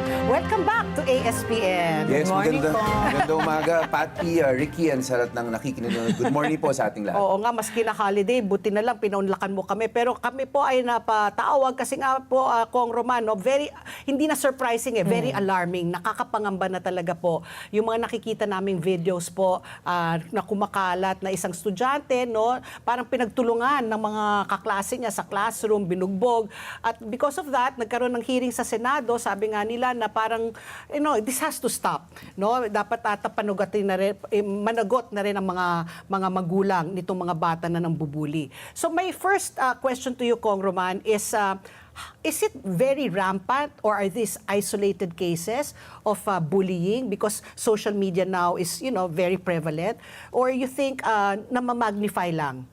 Well, una, Patty, naintindihan natin yung frustration ng maraming mambabatas, maraming mga magulang, kaya siguro talaga lagi naman na pag-uusapan yung issue na ito. Pangalawa, sa totoo, na pag-usapan na rin po ito sa EDCOM 2. In fact, sa huling report namin, linabas rin po namin yung findings and recommendations. Sa tanong po ninyo, rampant ba siya or konti lang siya? Sa totoo, base dun sa hearings na ginanap ng EDCOM 2, ay ang unang problema nga ay datos. Maraming schools ang hindi nagre-report. Kasi sa totoo, hindi natin alam kung ang iniisip ng ibang mga paaralan ay una, baka naman light banter lang. Kasi may level siguro ang iniisip nila. Pangalawa, baka iniisip nila na pag masyado silang maraming ma-report, ay maapektuhan yung kanilang school standing and yung standing rin ng ating mga guro. Pero sa totoo, dati ay napakahirap din sabihin kung ganong kalaki na, ganong karami. Pero again, one bullying is one too much already. For the simple reason na talagang it can lead to mental health issues. So kung ano po yung reaction nyo na may panukala po to make the parents, tinanong ko rin kay Patty kanina, ano pong reaction nyo na gawin ding accountable at may responsibilidad yung mga magulang po ng mga bully? Yes, una, again, naintindihan ko ang frustration ng ating mga magulang at ating mga mambabatas nung itong panukalang batas ay na-discuss. Pero katulad, pag binasa niyo rin po yung panukalang batas, it cites the Civil Code of the Philippines, Article 2180 together with 2176. So batas na siya Under the Civil Code, which was written in the 1950s, maliwanag 50s naman pa. Yes po. Maliwanag naman po doon na merong civil liability ang mga magulang para sa mga batang still under their jurisdiction. Pagka merong nasaktan, whether kung may fault or negligence, meron talagang civil liability. Ang depensa lang nila under Article 2180 ay if they exercise good father of the family. So ito po talaga yung, nung napag-aralan po ito sa EDCOM 2, ang importante dito, really, Ricky, Pat B, is implementation. Implementation Kasi po marami problema. marami talagang polisiya, whether by Congress or by DepEd itself.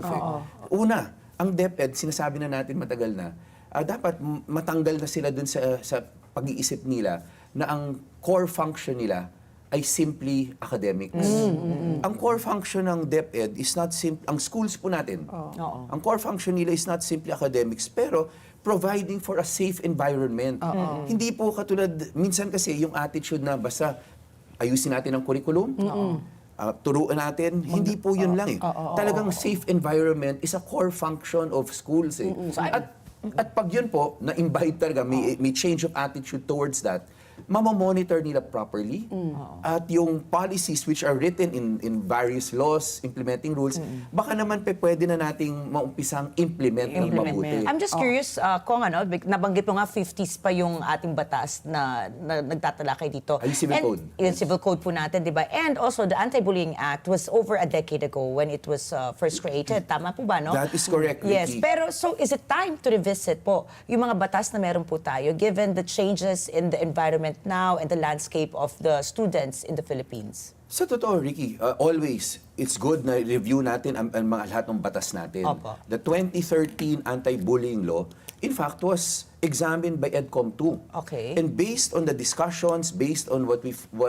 our deliberations sa EDCOM 2, ang nakita po namin, hindi naman yung batas. Walang problema sa batas. Yung batas itself, hindi naman sa walang problema, pero again, it's paper eh. Ano pang ilalagay mo doon? Ang key, ang susi doon, really is yung IRR na lang. Binago po natin yung, we recommended to the Department of Education na baguhin yung IRR. And they did that last year. March 2025, binago po nila yan. Ang ginawa nila, una, in-expand nila. Cyberbullying, in-include nila specifically. Pangalawa, sa ilalim kasi po nung dating IRR, nag-create sila ng tinatawag na Child Protection Committee. Yung Child Protection Committee, marami pong membro yon. Yung principal, parents, students, barangay. But again, ang ginawa ng DepEd ngayon, huwag na committee kasi ang hirap na ipagsama-sama silang lahat. Kasi busy rin sila. Of course. So, ginawa na lang ngayon, may discipline officer na siya na yung talagang titingin, aside from a guidance counselor. But again, it goes back Patpi, Ricky, to the fact na DepEd dapat may change of attitude. Ang well-being ng isang learner, yung safety niya sa school, is a core function of DepEd. Of the schools, tama po. Dapat siguraduhin nila, ang bata, papasok siya, alam niyang safe siya doon, walang pagbubuli. And in order to implement that core function, kailangan proactive ang eskwelahan. school. Correct. Kasi kahit gano'ng karami tayong polisiyang gawin, pero hindi naman naiiwan lang yan sa papel, baliwala rin. Talagang, sa akin po ngayon, I understand the frustration of ng ating mga mababatas, parents, but it is also time for DepEd to really be proactive. Step up po sila. Step up talaga eh. Kasi nandyan na yung batas, nandyan yung implementing rules.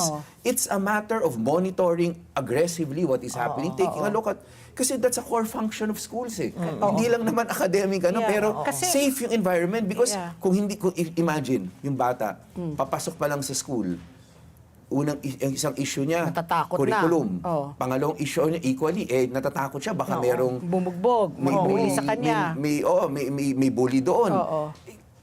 It does not promote love of learning of love for school Ang mangyayari, ayaw na niyang pumunta. Kasi- Yes. Traumatized na siya kung bago siya pumasok. Pero kailangan safe talaga yung environment. eh. Opo. Kasi I just want, kasi you said nga, parang kulang tayo sa datos. Pero ang PISA, naglabas po sila noong 2022, 43% of girls and 53% of boys are bullied multiple times a month. Di ba? Very alarming. Tapos itong CPLM, 50% of grade 5 students are bullied also at least once a month. But I remember we had you a few months ago, we talked about bullying. Kasi sa kakulangan rin ng mga guidance counselors, di ba? Kasi, I agree with you that, when you go to school, dapat safe ang environment mo. Or at least pag pumunta ka sa school at sa bahay, you don't feel safe. Pagpunta mo sa eskwelahan, meron kang matatakbuhan, ang guidance counselor. And the guidance counselor can also see, di ba, may problema tong batang to para makausap. Problema rin yan, di ba, kakulangan ng mga guidance counselors dahil ang taas rin ng requirement. Kailangan psychology major ka, kailangan college graduate. How is that coming along? Have you lowered the standards so that lang ma-address itong mga kakulangan ng guidance counselors? Yes, first Patpi, yung binanggit niyo yung SEA-PLM and PISA, those are surveys na ginawa nila dun sa mga estudyante na kumuha. And totoo yun. Yung latest yan, yung SEA-PLM, showed na mataas pa rin yung mga mag-aaral, yung learners na nagsasabi na they experienced bullying in school. Although na-lower na siya from the previous survey na bumaba na siya to that 43%, it is still way higher than all our neighbors. Tayo daw bullying capital na nga di ba? Yes. But Bullying again, capital. one bullying nga is again one bullying too much. Second, yung sa issue po ninyo, yung binabanggit ninyo, that's correct. meron tayo dapat guidance counselors. Pero iba po yun sa discipline officer na binanggit ko for anti-bullying, IRR. O kasi panahon naman natin, wala naman discipline officer tayo. Guidance Yes. counselor, Guidance meron. counselor, Yes, meron. but Oo. the suggestion, advice po noon ng EDCOM 2, wag natin ipaghalo yung in one person, yung discipline officer and yung guidance counselor. Bakit? Because the guidance counselor, kailangan may amount of level of trust doon yung estudyante. Eh kung siya yung magdidisiplina rin sa bata, Oo nga. eh baka ayaw na niyang, Wala na. ayaw na niyang makipaglumapit doon, makipag-usap. Kumbaga dapat may good cop, bad cop. Yes, Oo. basta separate yung functions nila. Yun yung mahalaga. Tama pa rin yun. Until now, the issue on the number of guidance counselors is still an issue. Bakit?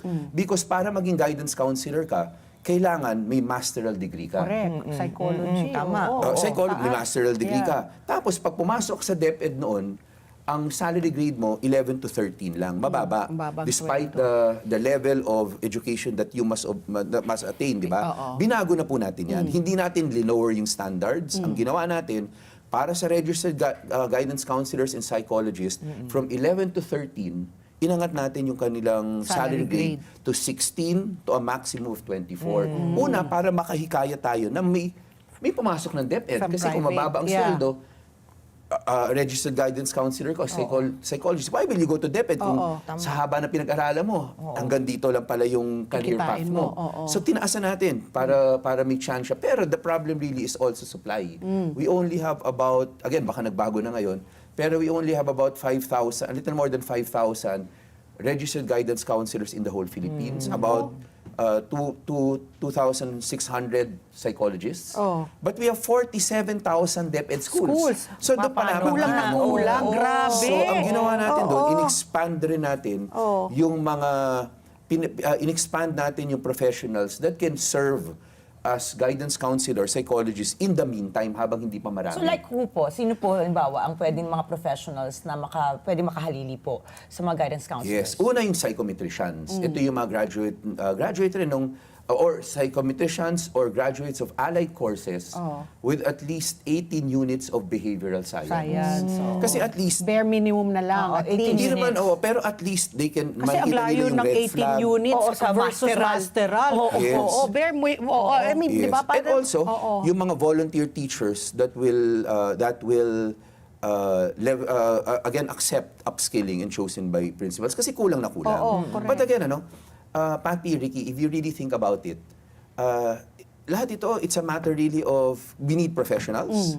Pero tutukan lang po natin para makita rin natin yung red flags. I think it will go a long way. Basta proactive ang Department of Education. First of all, upskilling its teachers, leveling up its teachers para kasi core function to eh. Pero Kong Romana, let me add lang because yun na nga, parang it's really a long shot no to be able to fill in this the lack of guidance counselors or psychologists in every school. 47,000 schools and there are only 5,600 like you mentioned.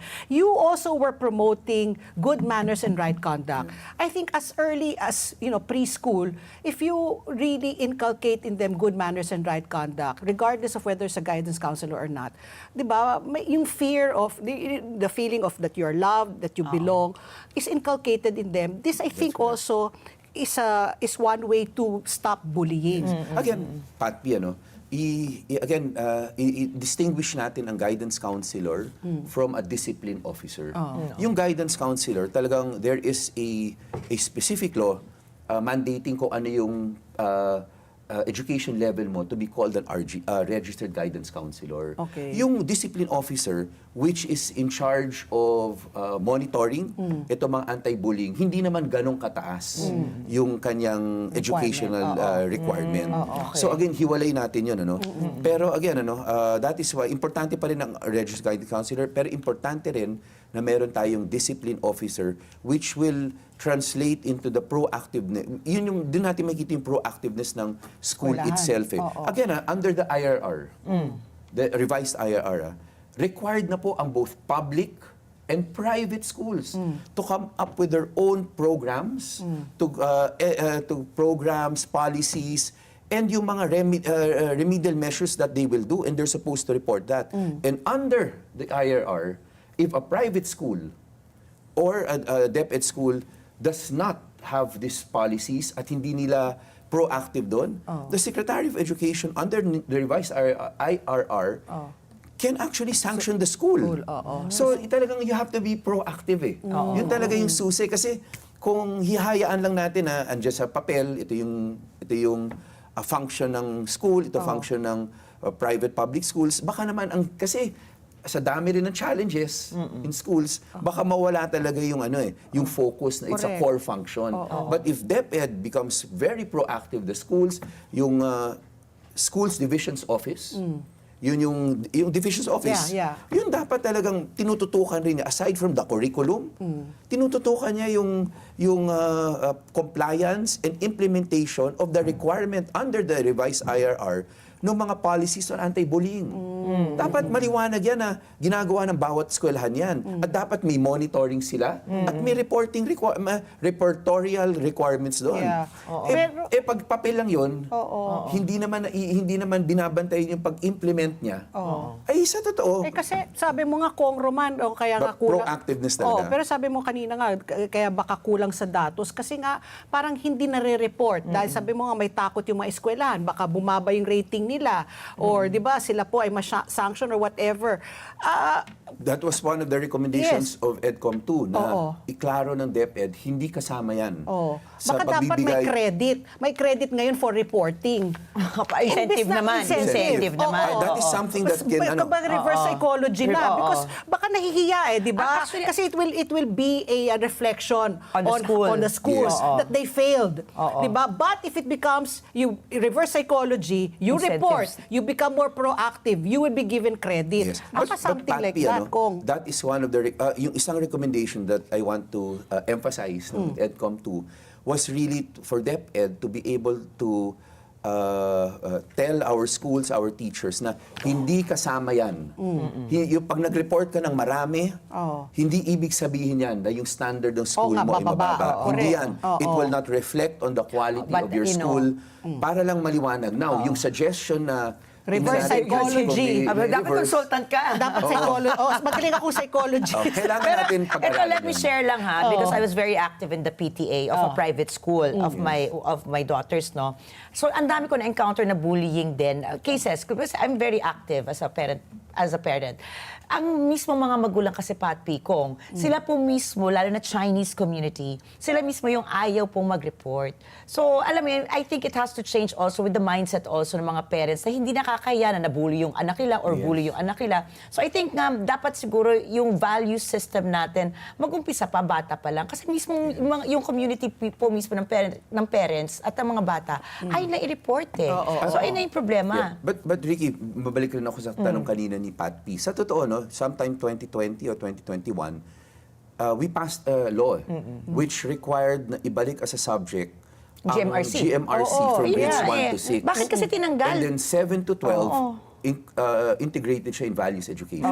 tama. Ang susi ngayon, and we started doing it already, I think, two committee meetings ago.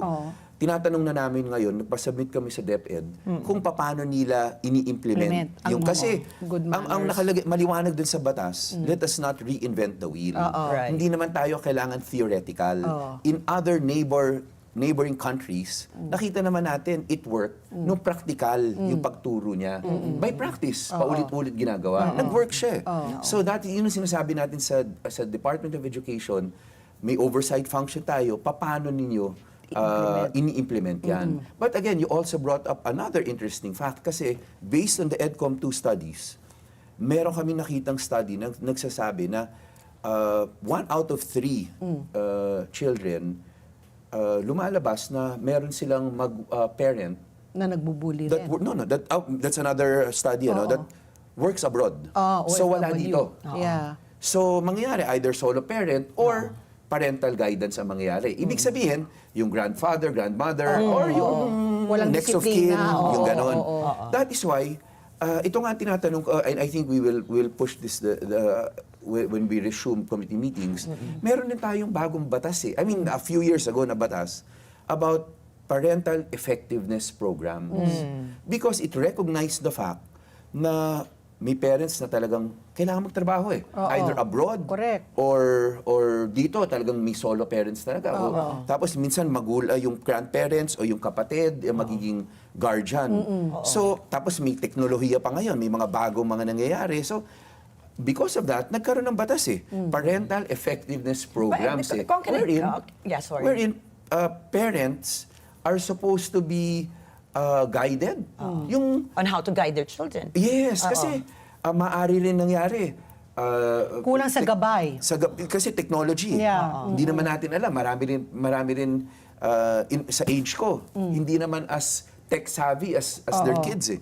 So kailangan talagang ma-level up rin talaga yung parents. And that is why I think kailangan rin natin matanong sa local government units, sa DSWD, kamusta na yung implementation nung batas na ito? Because that will also help grandparents or guardians to be able to cope up with what is happening now, yung mga trends ngayon. Kasi talagang dynamic rin ang parenting eh. Hindi naman siya stagnant eh. It's Jumping off dynamic from also. that, kung nasabi mo nga marami po na single parents here or mga magulang nila wala dito out of 3 children, wala yung pangulang nila. So going back to our main topic po for today, about penalizing po yung mga magulang po ng mga bullies, how do you suggest, kung maituloy po itong batas na to, itong panukala na ito, how do you suggest the accountability will be taken by the physically absent na mga parents po? Ano po yung magiging solusyon doon? We know we have millions and millions of OFWs, ano? So, ano po yung magiging paraan naman para sa kanila po magkaroon sila ng accountability and responsibility when they're physically not here with their children? Again, Ricky, Patpi, naintindihan po natin yung frustration ng ilang mga mambabatas. So, hindi po kayo ng asang-ayon parents. yata sa batas? Pero, meron ng batas eh. Because hindi mo naman pwedeng i-penalize criminally ang Community magulang for an service act daw. na hindi naman kanila. With respect to subsidiary liability, meron cited in the nung bill na nabasa ko, sinasite naman yung Article 2180 ng Civil Code. So nandiyan dyan na yung batas. So it's a matter of implementation. Yes, so kung meron pang iba, I think tama naman yung pag-aralan natin. But again, we also have to take into consideration na very family life is very dynamic now eh. Yeah. Based on that study, may isang study na nagpapakita rin na one out of 3 learners ay may violence rin sa bahay nila. Yeah, I was going to ask that nga So, eh. People hurt, di ba? Yun ang sabi. Pagka yan ang ginawa natin, again, it's something worth studying. Pero pag-aralan muna natin kasi kung may nangyayari sa home nila, tapos bibigyan mo Correct. patawa mo rin ng penalty yung magulang na gano'n, baka Lalo lumala. Pero Yes. Kong Roman, di ba sabi nga nila, you need a village to raise a child. And that's true. That's true, no? So it cannot, you cannot rely solely lang on DepEd or on the family. Baka also dapat may barangay intervention. Kasi pag may, di ba, you look after each other. So if let's say there is already of violence at home, dapat the barangay also should maybe report it dun sa eskwelahan para at least nababantayan. Kasi nga, di ba minsan yung mga teachers rin natin, they're overburdened na rin also. Tapos kulang pa. So, walang guidance counselor o walang discipline officer. Yung mga ganon, di ba parang sumbungan? Multitasking na yung mga Una, teachers. that is correct. Sumbungan. Pat P, Ricky, we all agree. It takes a whole Village. village. Pero let's not abuse naman. Yeah. Because we have to take also into account, meron tayong sariling responsibility. Minsan kasi, pag sinasabi natin lagi yun, na it takes a whole village to raise a child, baka meron tayong pinapasahan ng responsibility. Dapat responsibility natin. So, huwag naman natin i-abuse yung Hindi, wag napakagandang Pero just look, kasabihan na yun sa akin, look out for each other. And that's correct. Oo. But each one of us, whether the parent, the teacher, government, private, lahat tayo may responsibilidad sa bawat bata. Kasi ganito lang, pag sumasakay tayo ng jeep, pag nagmura tayo doon o nagsabi tayo ng masamang word doon, tapos may bata doon, may impluwensyan yung bata eh. So tama yun, it takes a whole village. Yeah. But it doesn't mean na dapat i-recognize and absorb natin na lahat tayo merong responsibilidad that we play a part and we should fulfill and comply with that portion. Ako siguro, alam ko, we need to wrap up, no? Pero Yes. ito po may phone-in question po. Paano po pag nangyari yung bullying outside school hours or sa digital po na on the platform, how will DepEd or the school resolve that? Is that still part of the law? Under the revised IR, cyberbullying is already included. Ngayon, ang hirap talaga nung sinasabi yung dati kasi territorial, di ba? You know, pag Sa nasa school. within school ka. Ang sinasabi ko doon, based on the policies na bibigay ng SDO, yung Schools Division Office ng Schools, dapat kasama yon. Whether or not it properly belongs to the barangay or to the city, importante ma-report.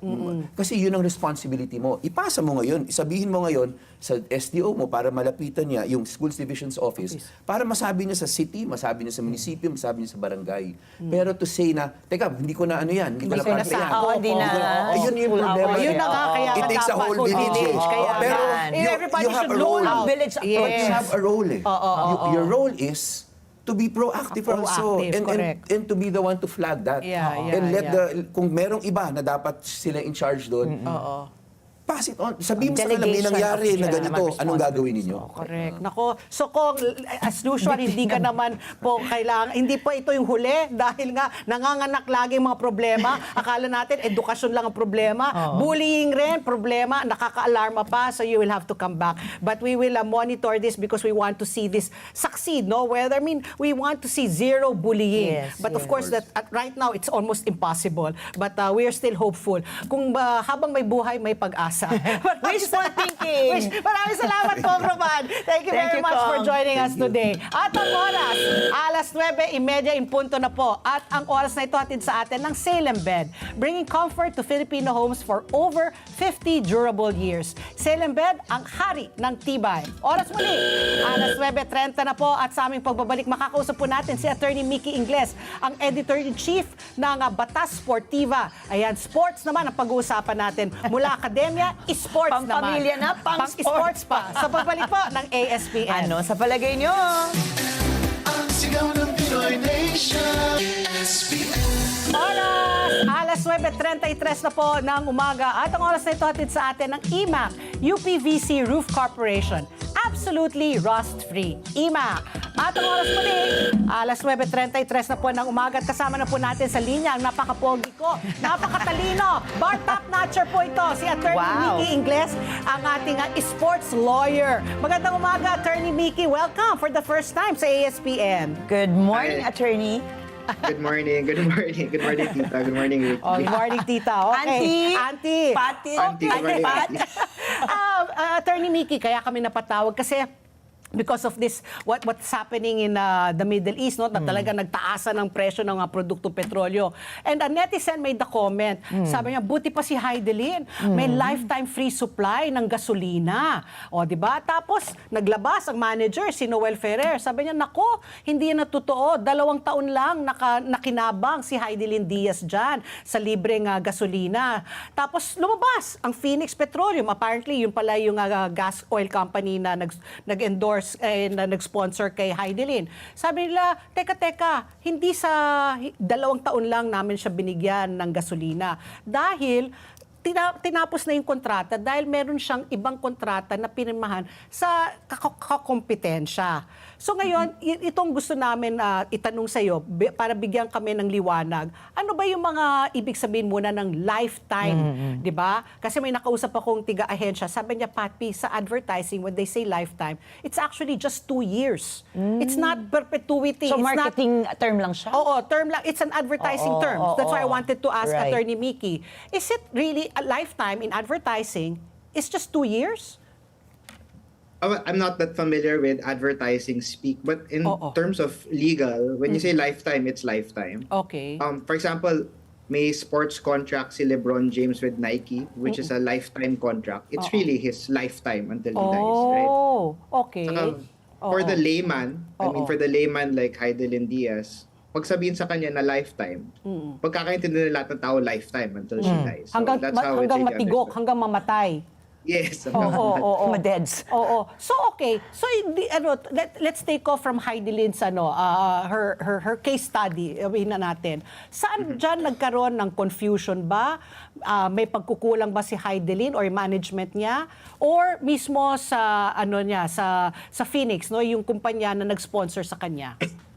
Well, judging based lang on all the public statements coming out, because I'm not naman na privy to what actually happened in the boardroom and when they were talking about. Oo. I don't think may pagkukulang naman in the side of our Olympian, because sinabi sa kanya lifetime, tapos tinanggap naman niya. And it seems, according to at least what her manager, si Noel Ferrer, said, wala namang condition on brand alignment na sinabi sa kanya when they said na lifetime donation. Oo. So, I don't think there was anything lacking on the part of Heidelin if she got a different endorsement with a different fuel provider, because that's her prerogative naman. So, nasa Sinabi sa kanya exclusivity lifetime contract, ano? Oh, so Yeah, hindi wala siya naman. exclusive. Yeah. Oo. So dapat pinatuloy pa rin ng Phoenix regardless of whether, let's say she signed up, let's say with Shell, na alam natin direct competitor yan ng Phoenix. Okay lang ba yon? Well, yung question kung okay lang ba yun would all depend talaga kung may conditions na binigay nung sinabi yung donation, nung sinabi yung lifetime free fuel arrangement nila. Pero mukha namang walang sinabi. Oo. Right? It seems like it was a no strings attached kind of arrangement. At least yun yung sinabi ng manager ni Heidelin. So, kung no strings attached, there's no exclusivity there. Then there are no really any conditions. But again, we don't know if there was anything talaga. Kung may kontrata ba talaga in the first place? But at least the way it was said publicly, wala namang nakalagay doon. Diba? Okay, attorney, sinilip ko po yung civil code. Nakalagay po doon, correct me if I'm wrong, but donations above 5,000, dapat nakasulat. Kung hindi, void po siya, di ba?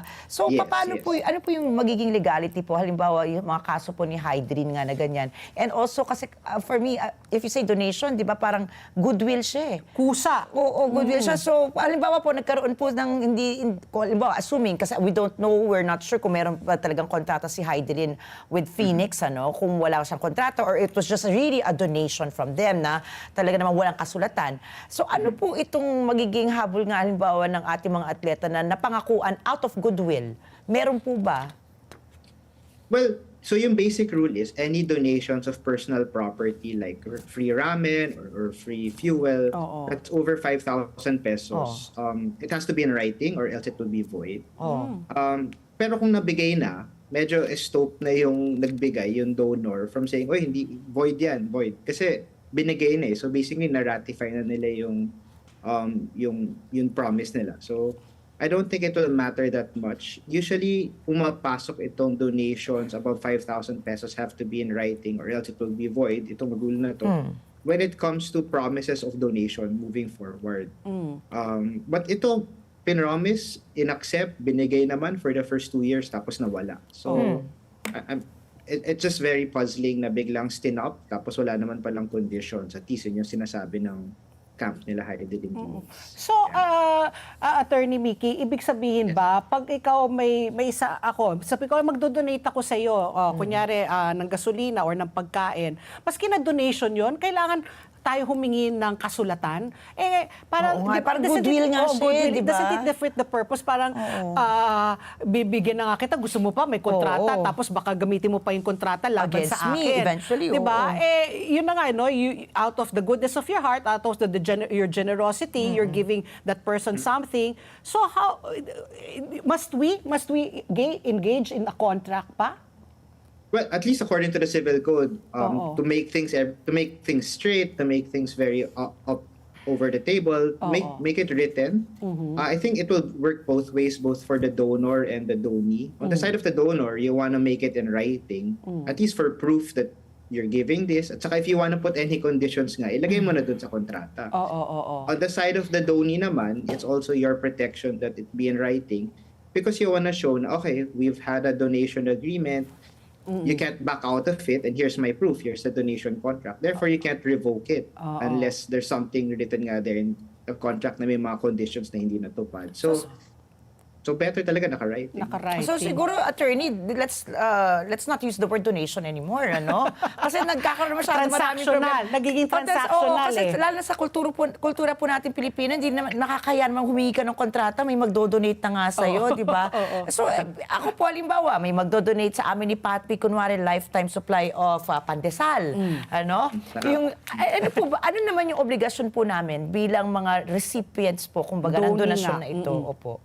Ano yung mga illegal, like for example, for athletes, halimbawa nga, itong si Heidelin, or iba pa nating atleta nga na magkakaroon ng mga donations, kumbaga quote-unquote donations. Ano po yung responsibilidad nila once they're the donee na? Well, number one is if you really want to get the donation, you have to accept it because a donation will only be perfected once the donee or the recipient accepts it and makes it known, makes the acceptance known dun sa donor. Kasi kung hindi malaman ng donor na tinanggap mo pala, then pwede niyang i-revoke yung donation without any issues. So, kung bigyan ka ng something, bigyan kang lifetime pandesal, supply ng pandesal, tapos gusto mo talaga yung pandesal, tanggapin mo na. Tapos syempre sabihin mo.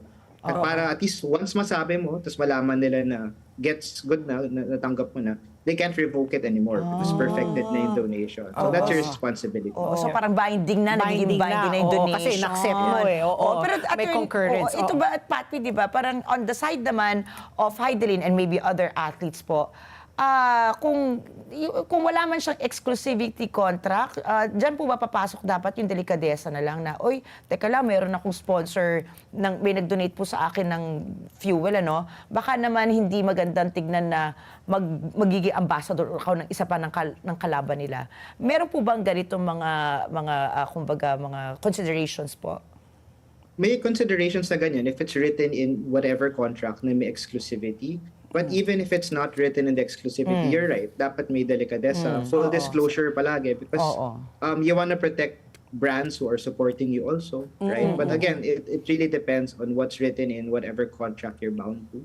And even if it's not there, say it na lang. Yeah. Okay, ito, Attorney Mickey, kasi nga very interesting dahil gumagaling na yung ating mga atleta, no? Heidelin paved the way. She got already a gold medal in the Olympics. Alex Ayala is a new tennis champ. There's Carlos Yulo. There's EJ Obiena. They're winning competitions abroad. So, merong, kunya, may prize money sila. Like Manny Pacquiao, when he won in the States, he got his cash prize, he was taxed there. And then when he got here, he was also taxed kasi even if the competition, even if the tournament wasn't here. How does that work ba? Pagdating po sa taxation, double taxation ba yan? Pag yung mga atleta natin ay nakakakuha ng, di ba, ng pera abroad dahil dun naman ginawa yung laban, tapos dito rin makikihingi rin si BIR. Tama ba yon? So yung basic rule when it comes to taxes is if you're a resident citizen, meaning you're a Filipino living in the Philippines, whatever income you earn, whether it's in the Philippines or outside the Philippines, pwedeng habulin ng BIR yan. Oh. Right? So si Manny Pacquiao, he was a resident citizen here in the Philippines because he was in Congress. So yung prize money niya in the States na nakuha niya dun, pwedeng i-tax ng BIR here. However, whatever prize money na tax na already sa States, yung tinax sa States, pwedeng gamitin as a foreign tax credit here in the Philippines. So that's how it works, yeah. For other athletes naman who are not residents in the Philippines, for example, si EJ, I think EJ has been abroad for more than 183 days within the taxable year. He's already considered a non-resident citizen. Or for example, we have some basketball players like si Kiefer Ravena who plays in Japan. Si Kiefer is a registered overseas foreign worker, overseas contract worker. In those instances, if you're a non-resident citizen or if you're a professional athlete who's also an overseas Filipino or foreign worker, whatever income you earn abroad, hindi pwedeng galawin ng BIR here.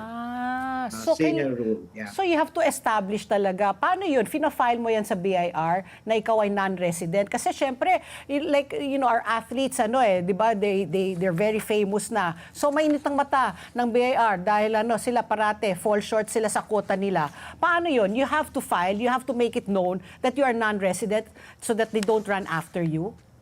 Yes, you have to prove it. You have to prove it either during audit or even before the tax audit season comes in. Or, for example, the reason why we tell our basketball players in Japan, like sila Kiefer, to register as OFWs because under the law, once you're registered as an OFW with the Department of Migrant Workers, automatically, whatever income you earn abroad, it's already tax-free. Yung proof mo talaga dyan that you're an OFW is your overseas employment certificate and that you're there in the register of the Department of Migrant Workers. So kung OFW ka, tax-free ka na. You only pay your Yes. tax where the country where you're residing. Okay, gets. Oh, okay. Ako naman po, attorney, no, nasilip ko rin naman po yung RA 10699. Yung nagbibigay po ng insentibo para po sa mga winning athletes po natin. No? Pero ano po yung palagay niyo po dito? Kasi yung nanalo po si Heidi Lin, nagkaroon nga po siya ng certain amount of incentives and cash rewards, kumbaga sa gobyerno. Pero meron pong insidente na may nanalo rin po ng gold sa Paralympics naman. But she only brought home or she only got half, no? Half of what Heidi Lin received. Pwede po bang habulin po ng isang atleta na hindi nakatanggap ng the same amount while it is under the law? She should be protected under the law. Dapat equal po yan kasi batas po yan, di ba? Whether it's Paralympics or Olympics, di ba? Basta po nakasaad sa batas. Halimbawa po ako po yan, nakita ko, ay bakit si Heidi Lin 100% yung nakuha niya, ako 50% lang. Pwede ko pong habulin po sa batas yun? So that's the problem we're facing now with our 10699, which gives the different cash incentives for our national athletes and coaches. Kasi tama kayo, kung ano yung nakalagay doon, kung gold medalist ka sa Olympics, you get 10 million pesos. But if Wow. you are gold medalist sa Paralympics, you only get 5 million. Oo. So there's really a disparity there. And Yeah. when my students study it, I always tell them, parang, uy, that's a violation of the Equal Protection Clause. Oo, Yes. yun, oo. There's no, it's an unreasonable distinction between an Olympian and a Paralympian. Yung problem dito, if you go to court to try to question the law, Oh. the court will probably say, yes, we agree na it's equal protection issue. Ano gagawin namin? As a court, i-void ba namin yung law? So mawawala lahat ng incentives. Right? So, kasi normally yun yung dinadaan. If it's a violation of Constitution, it's a void law. We don't want that. What we need really is for Congress to amend the law to make it equal. I think there have been some bills already that were passed that were at least on the floor pero hindi pa napapasa. So hopefully maayos na din. Kasi kawawa naman yung That's Paralympics. discrimination, discrimination na di ba? yun, Just di ba? because you're Paralympic, you Oo. only get half. Ano yung discount? Senior Diba? citizen discount? Dahil, May PWD. dahil kunyari wala kang legs, kaya that's unfair. Pero, Attorney Mickey, ito nagkakaroon na nga ng awareness na itong ating mga atleta. Now they're being managed like stars, like, actors and actresses. Like Heidi Lin, Noel Ferres, the manager. Alam naman Diba? natin, Noel is the manager of Pang-stars Isa yan. Calzado and Ryan Agoncillo. Do you really recommend na these athletes, regardless of their ranking or their popularity, should already get a manager? What is Yes, a manager definitely. supposed to do? Correct. Sige. Yeah, definitely. Oo. So, for me kasi our whole spiel is athletes should concentrate on their sports and anything outside the basketball court, volleyball court, football field, or the gymnastics gym. It has to be managed by someone very knowledgeable who will really look after the athlete. Right? So, these athletes, once they get a manager, these managers can actually be considered agents under the civil code who have the fiduciary duty talaga to really be diligent towards the athlete, to protect the athlete, to be responsible to a higher degree for the athlete. So we always recommend athletes to be managed by good managers. And aside from good managers, syempre recommendation namin is athletes should also be legally protected. Right? Because minsan iba yung interest ng manager sa athlete. Tapos minsan mag-aaway manager at saka yung athlete, diba? So the athlete should really have a lawyer by his or her side. Oh, so paano yun? How much, what is an equitable or a fair commission for a manager, for an athlete? And then like you said nga, ang legal representation ba niyan dapat, kumbaga, on retainer? Or kung may kaso lang, or kung may kontrata. So, kumbaga, per project, or yun na nga, yung magkasama, may manager ako, may sports lawyer pa ako, baka wala na akong take-home pay. Sa laki ng mga i-charge na. But what is an equitable commission rate for a manager? I think the going rate for managers, mga 5 to maybe 15. Wow, 20%. 15%. Oo. And then Something like that, yeah. And then the legal advisor, are you there as on a per contract or retainer? How does that work? Well, so for our clients, what we normally do is we do it for a per project basis or for per contract basis. Kasi medyo nahihirapan ako personally to tell my clients, pay me a monthly retainer. Minsan wala naman akong ginagawa, especially if it's an up-and-coming athlete, right? So, normally we do it on a per-contract basis or a per-issue basis. Kunyari, may issue with a national federation or may issue with a manager or a contract dispute, then that's when we come in. But syempre, we're very generous. We always give quote-unquote discounted fees because our advocacy talaga is really help Philippine sports. And we believe na Philippine sports won't go forward without the proper legal foundation. My last question, Attorney Mickey. Do you think that we're already getting there? That we are already in the global arena in terms of our athletes? Do you see an improvement? Do you see that there are more people, more Filipinos getting into sports, and they will need representation, and that they will need a manager to manage their affairs? Yeah, definitely. We're definitely improving. We saw that with Alex Ayala, Carlos Yulo, everyone who's making really a big name for themselves in the international arena. Pero malayo pa yung mararating. I mean, we recently may mga issues with the Philippine Volleyball Federation at saka the calendar when it comes to the national team, the women's national team, yung Alas team.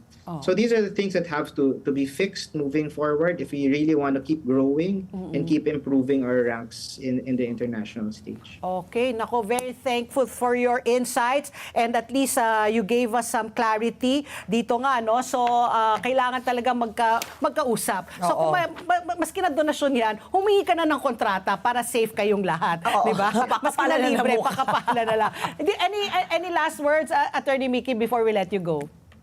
No naman, I just want to say thank you for having me here. Tapos kung meron ngang mag-alok sa inyo ng free pandesal, I can review the contract.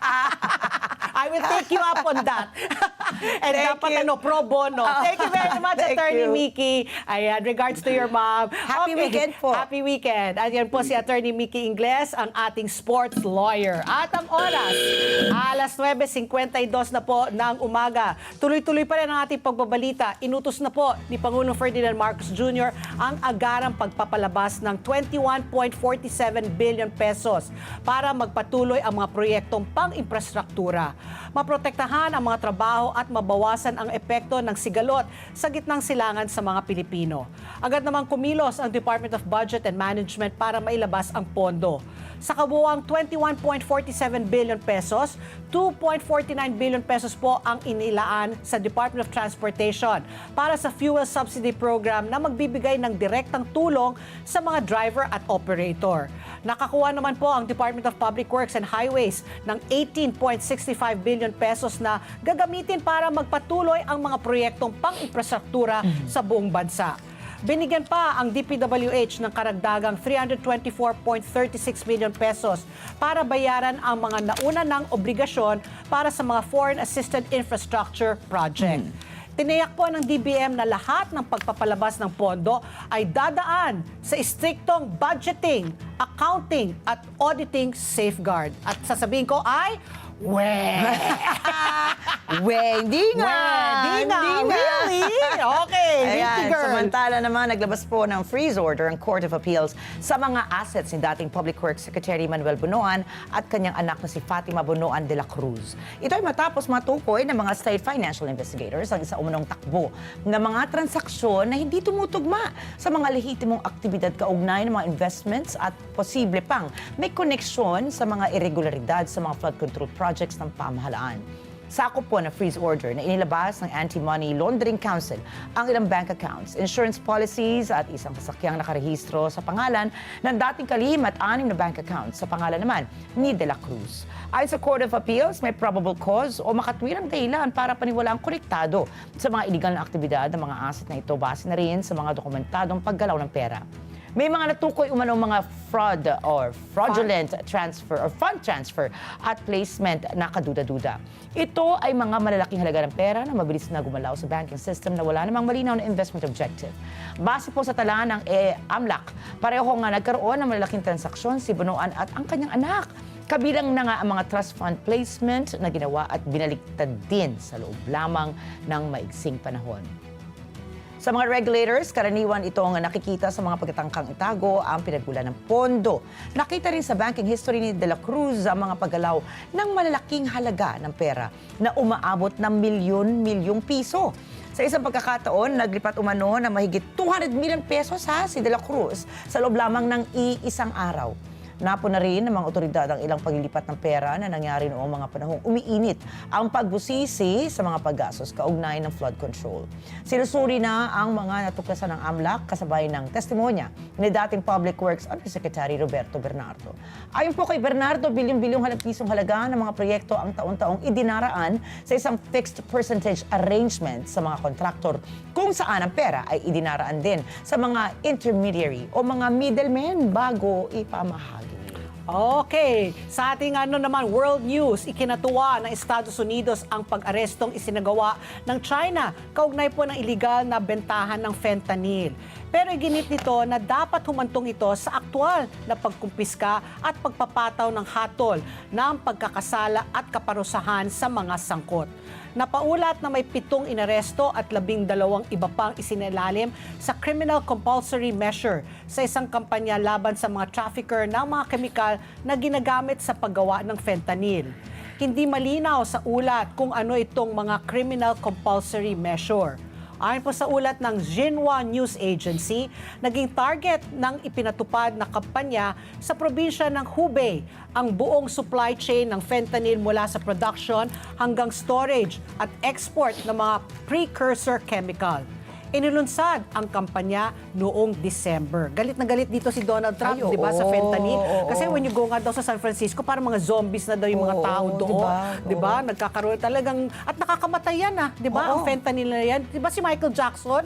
Parang Supposedly. overdose, Oo. supposedly, ng fentanyl. Oo. Oras, alas 9:57 na po ng umaga. Ito po ang ating question of the day, ang sambayanan pinusa natin. Sang-ayon ba kayo na dapat maparusahan din ang mga magulang na mga batang bully at bakit? Basahin po natin ang mga comments po ninyo sa aming Facebook page. Sabi ni Neil Ocampo, opo, sa magulang natututo ng asal ang mga bata. Kung anong asal ng magulang, ginagaya ng anak. Sabi naman ni Mary Jane Delgado, pwede para matuto silang bigyan ng oras ang anak nila sa pagpapadisiplina na may kasamang salita. Di ba? At sabi naman ni John Michael Agrabiador Sarmiento, ang mismong anak ang dapat bigyan ng parusa na pwedeng ipabawar sa magulang.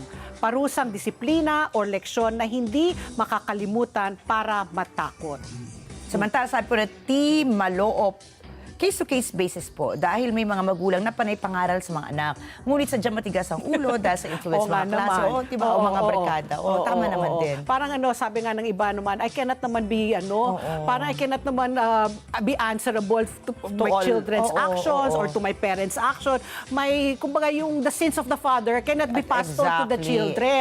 The same way, the sins of the children cannot be passed on to the parents. Ay, na nga. Hay, nako, ang hirap talaga. Ang hirap, ano? Yan ang take-away natin. Mahirap ang buhay. Okay, bago kami magpaalam, happy birthday po kay Jose Gray Sr. ng Palayan, Nueva Ecija. At syempre, happy birthday po to Weng de la Uy! Fuente, Uy, si kay Madam. Kay Madam. Happy birthday, po. Madam. Kaya siguro may pansit. May pansit Ay, di ako. kay Direk yan. Wishing you good health always po talaga kay Madam Weng. Okay, Ayan. Ricky At girl. syempre po dito sa ESPN, mahalaga ang inyong palagay, mahalagang bahagi yan na paghanap natin sa katotohanan kay sa bawat issue na papanahon, parte po kayo ng diskusyon. At tandaan, ang buhay ay hindi patagalan, kung hindi pasarapan. Kaya sulitin po natin, tawanan po natin ang mga problema, maski na napakabigat na po ng ating mga problema. Mag-food trip tayo na masarap, weekend pa ngayon, take advantage, holiday pa. Gumawa rin po ng mga sasayang alaala at syempre, patuloy po rin tayo ng matinding panalangin. Hindi lang panalangin, Matindi matinding na talaga, no? panalangin. Kung Yan kailangan na. natin bumagsak sa ating mga tuhod, di ba? Para lang to drop on your knees. Oh, in English, drop on your knees. Oh, what does that in Tagalog, Miss Joyme? Lumuhod. Kaya nga, bumagsak tayo sa tuhod. O, lumuhod. Okay. Huwag mo na pakialaman, weekend na. Di ba that's a saying, drop on your knees. Diba? Opo, Di bagsak. In other words po, ibig sabihin ni Patty, lumuhod. Lumuhod po Ayan kayo. na. Okay. At sa susunod, sa Lunes, dito lang po sa... Do it tayo. Oh, sige, sa palagay nyo. See you on Monday, everybody. See you. Mamaya po. Alas 9:30 ng gabi, mata ng Agri International, dito lang sa Net25. And susunod na ang Ang Kada Umaga Girls. Happy weekend! Happy weekend, everyone!